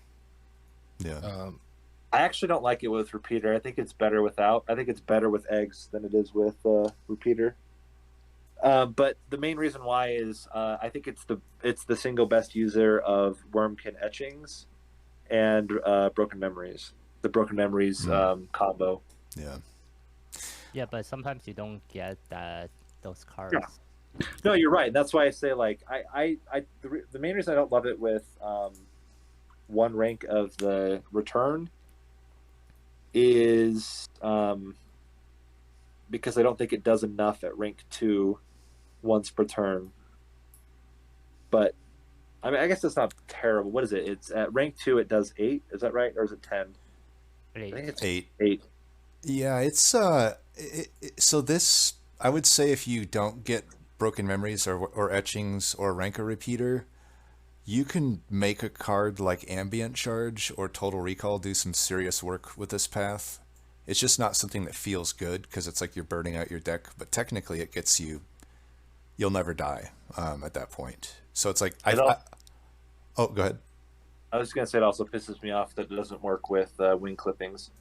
Right. Yeah, wing clippings is not something I take in Wormkin much because of how anti-synergistic it is with like every etched trigger. Yeah. But it's similar to Aggressive Edible to me. It's one that's boring to me, kind of, but it's technically very good. I'd be tempted to put it in Great, but if I can find any reason to do Repeater or Martial Lord, I will. I would put it at the back end of good. I don't think it's as good as some of the things that are in there. I don't think it's as good as Primordium. I don't think it's as good as the Sentient. I don't think it's as good as Architect. But I think it's okay, and it has some highs. Like, it definitely has some highs. If you can get a Wormkin Etchings build rolling, like it's really, really strong. You're looking at like 60 armor per turn plus, which is just nuts. But Yeah. Yeah, the thing with this is that it it gives you armor on all your units, so you don't really need to worry about sustain ever. If you have this, so just and then the edge. I think consume cards are more common than people think, and Yeah. I mean, I personally, for consistency, would put it closer to great, but it's consensus. I think I would put it like up, like towards the top here. that's good. Good, yeah. Then we have Then we have or the consume return. Oh, really? This is my favorite path, but that's because you're boring. I'm not boring. That's my favorite as well. I suppose before we get to Martial Lord, we should note that there is a specific situation that I've had happen a lot where you're not offered Martial Lord and you have no consumes, and that's not a fun ring one for either Shellsmith or Repeater. No, it's not. Repeater is really good. The only problem I have with Repeater is, how do I say it? Like, It's not Martial Lord? Is that the only problem? no. The only problem I have with Repeater is if you don't get the right consume cards, the ones you get back are like there's some really crappy consume cards that you can get, and so then you're either having to remove them from your deck and hoping for something better. Like if you get like Echo Snare, and that's your consume card you're bringing back, it just doesn't feel very good. You know what I mean? Like it requires you to get a good consume card to be good. See, I would say I think even a bad consume can be good. Like I've had whatever you call it, the sap, or not sap, but the serum, rage serum back before, which I don't really think much of that card, but it was infused, so at the very least it's a free etch trigger to the whole floor. It's a free echo inspire to the whole floor, and a free rage because it doesn't cost a draw, I think is the big thing there. I think it'll always, for me, it's always at least good. If I'm returning a bad consume, there are some cases though, like you kind of have to lean into it sometimes. Like Soul Siphon could be a really bad return, or it could be a game-winning return, right? Like if you have endless eggs, it's game-winning. But if it's the only consumable you have, it's like, it's not really going to do anything for Repeater, really, past a certain point, right? Certainly, Shelter with Repeater is just insane.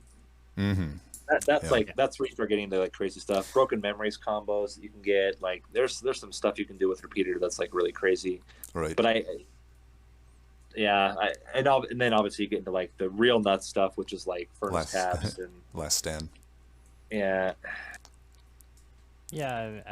it's one of the pieces of the Infinite combo, but it's Awoken Rail Spike combos with it are really good too. But normally you Shroud would just Spike.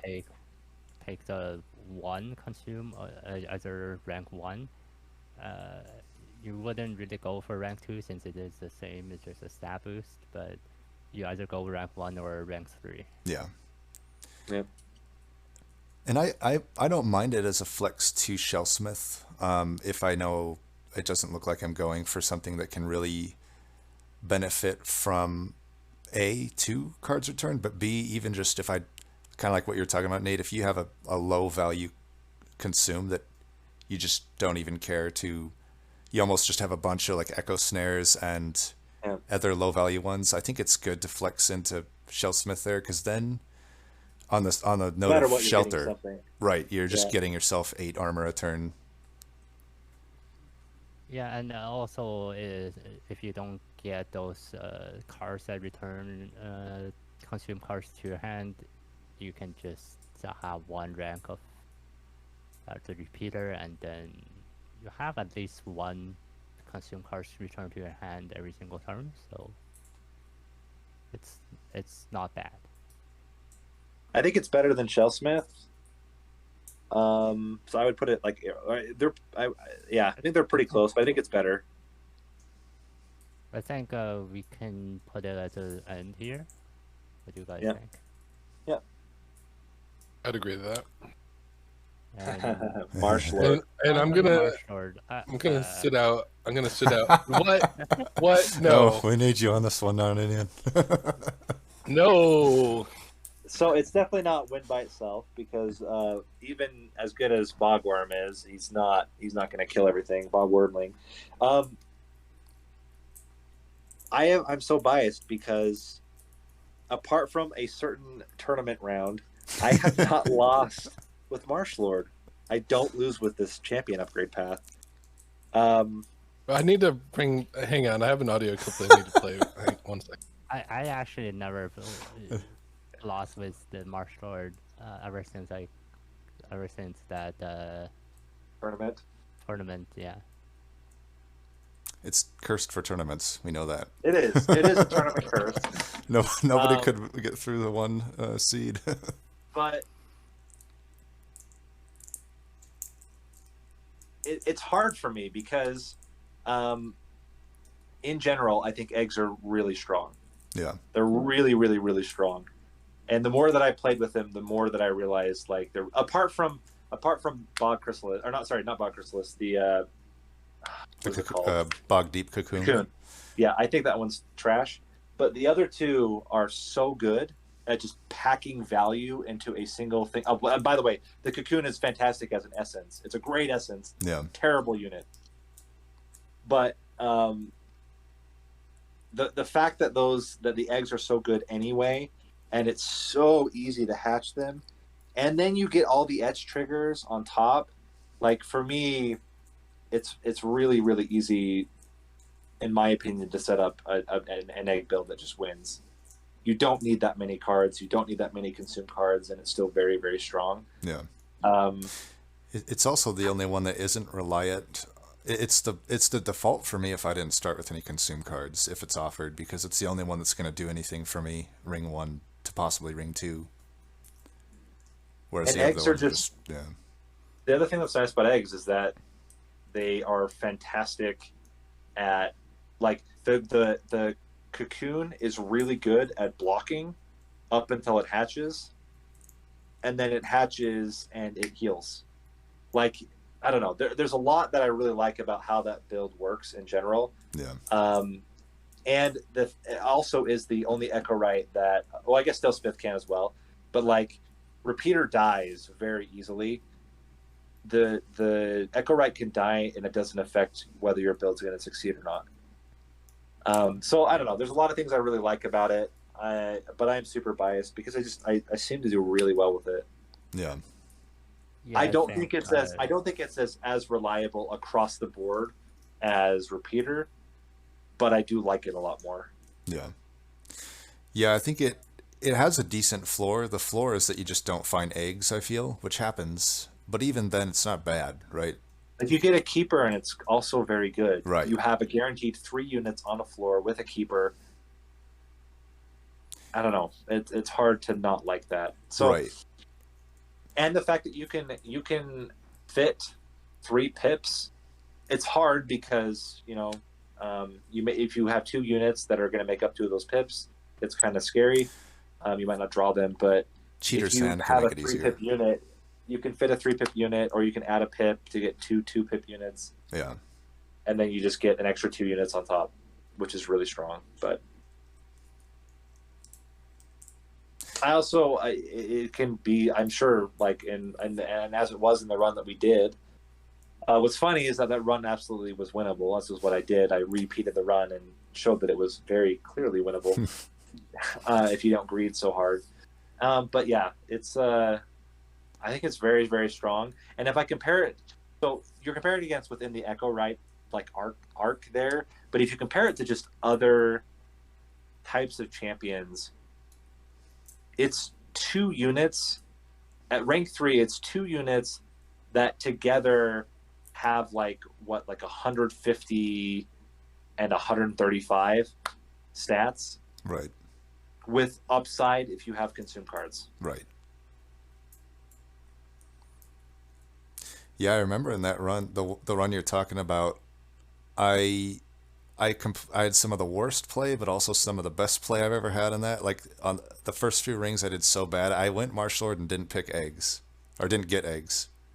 But even with just the Bogfly cocoon that comes with the rank 3 Marsh Lord, it got me to Divinity. It couldn't get me through Divinity, but it's something to be said that without any egg synergy, it still did good enough, right, to get to that point. And I didn't have much beyond that anyway.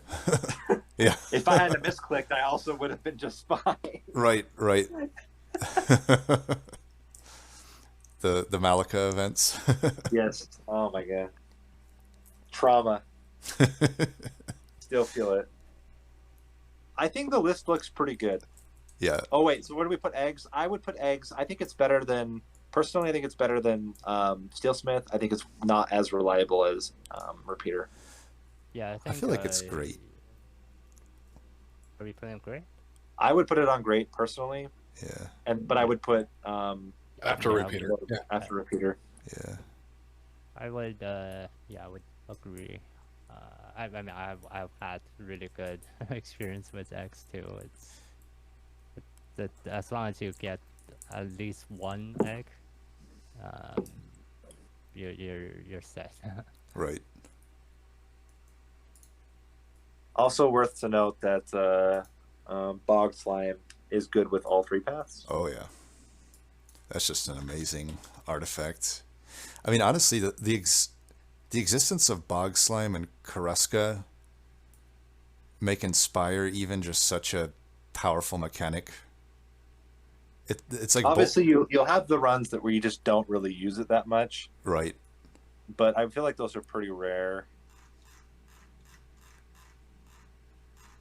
Even if all you're using it for is to play out your buff cards and your days and your. It's funny. Melee weakness. I think it's still pretty good. I've actually been not taking it nearly as often recently. Yeah, I don't like it that much.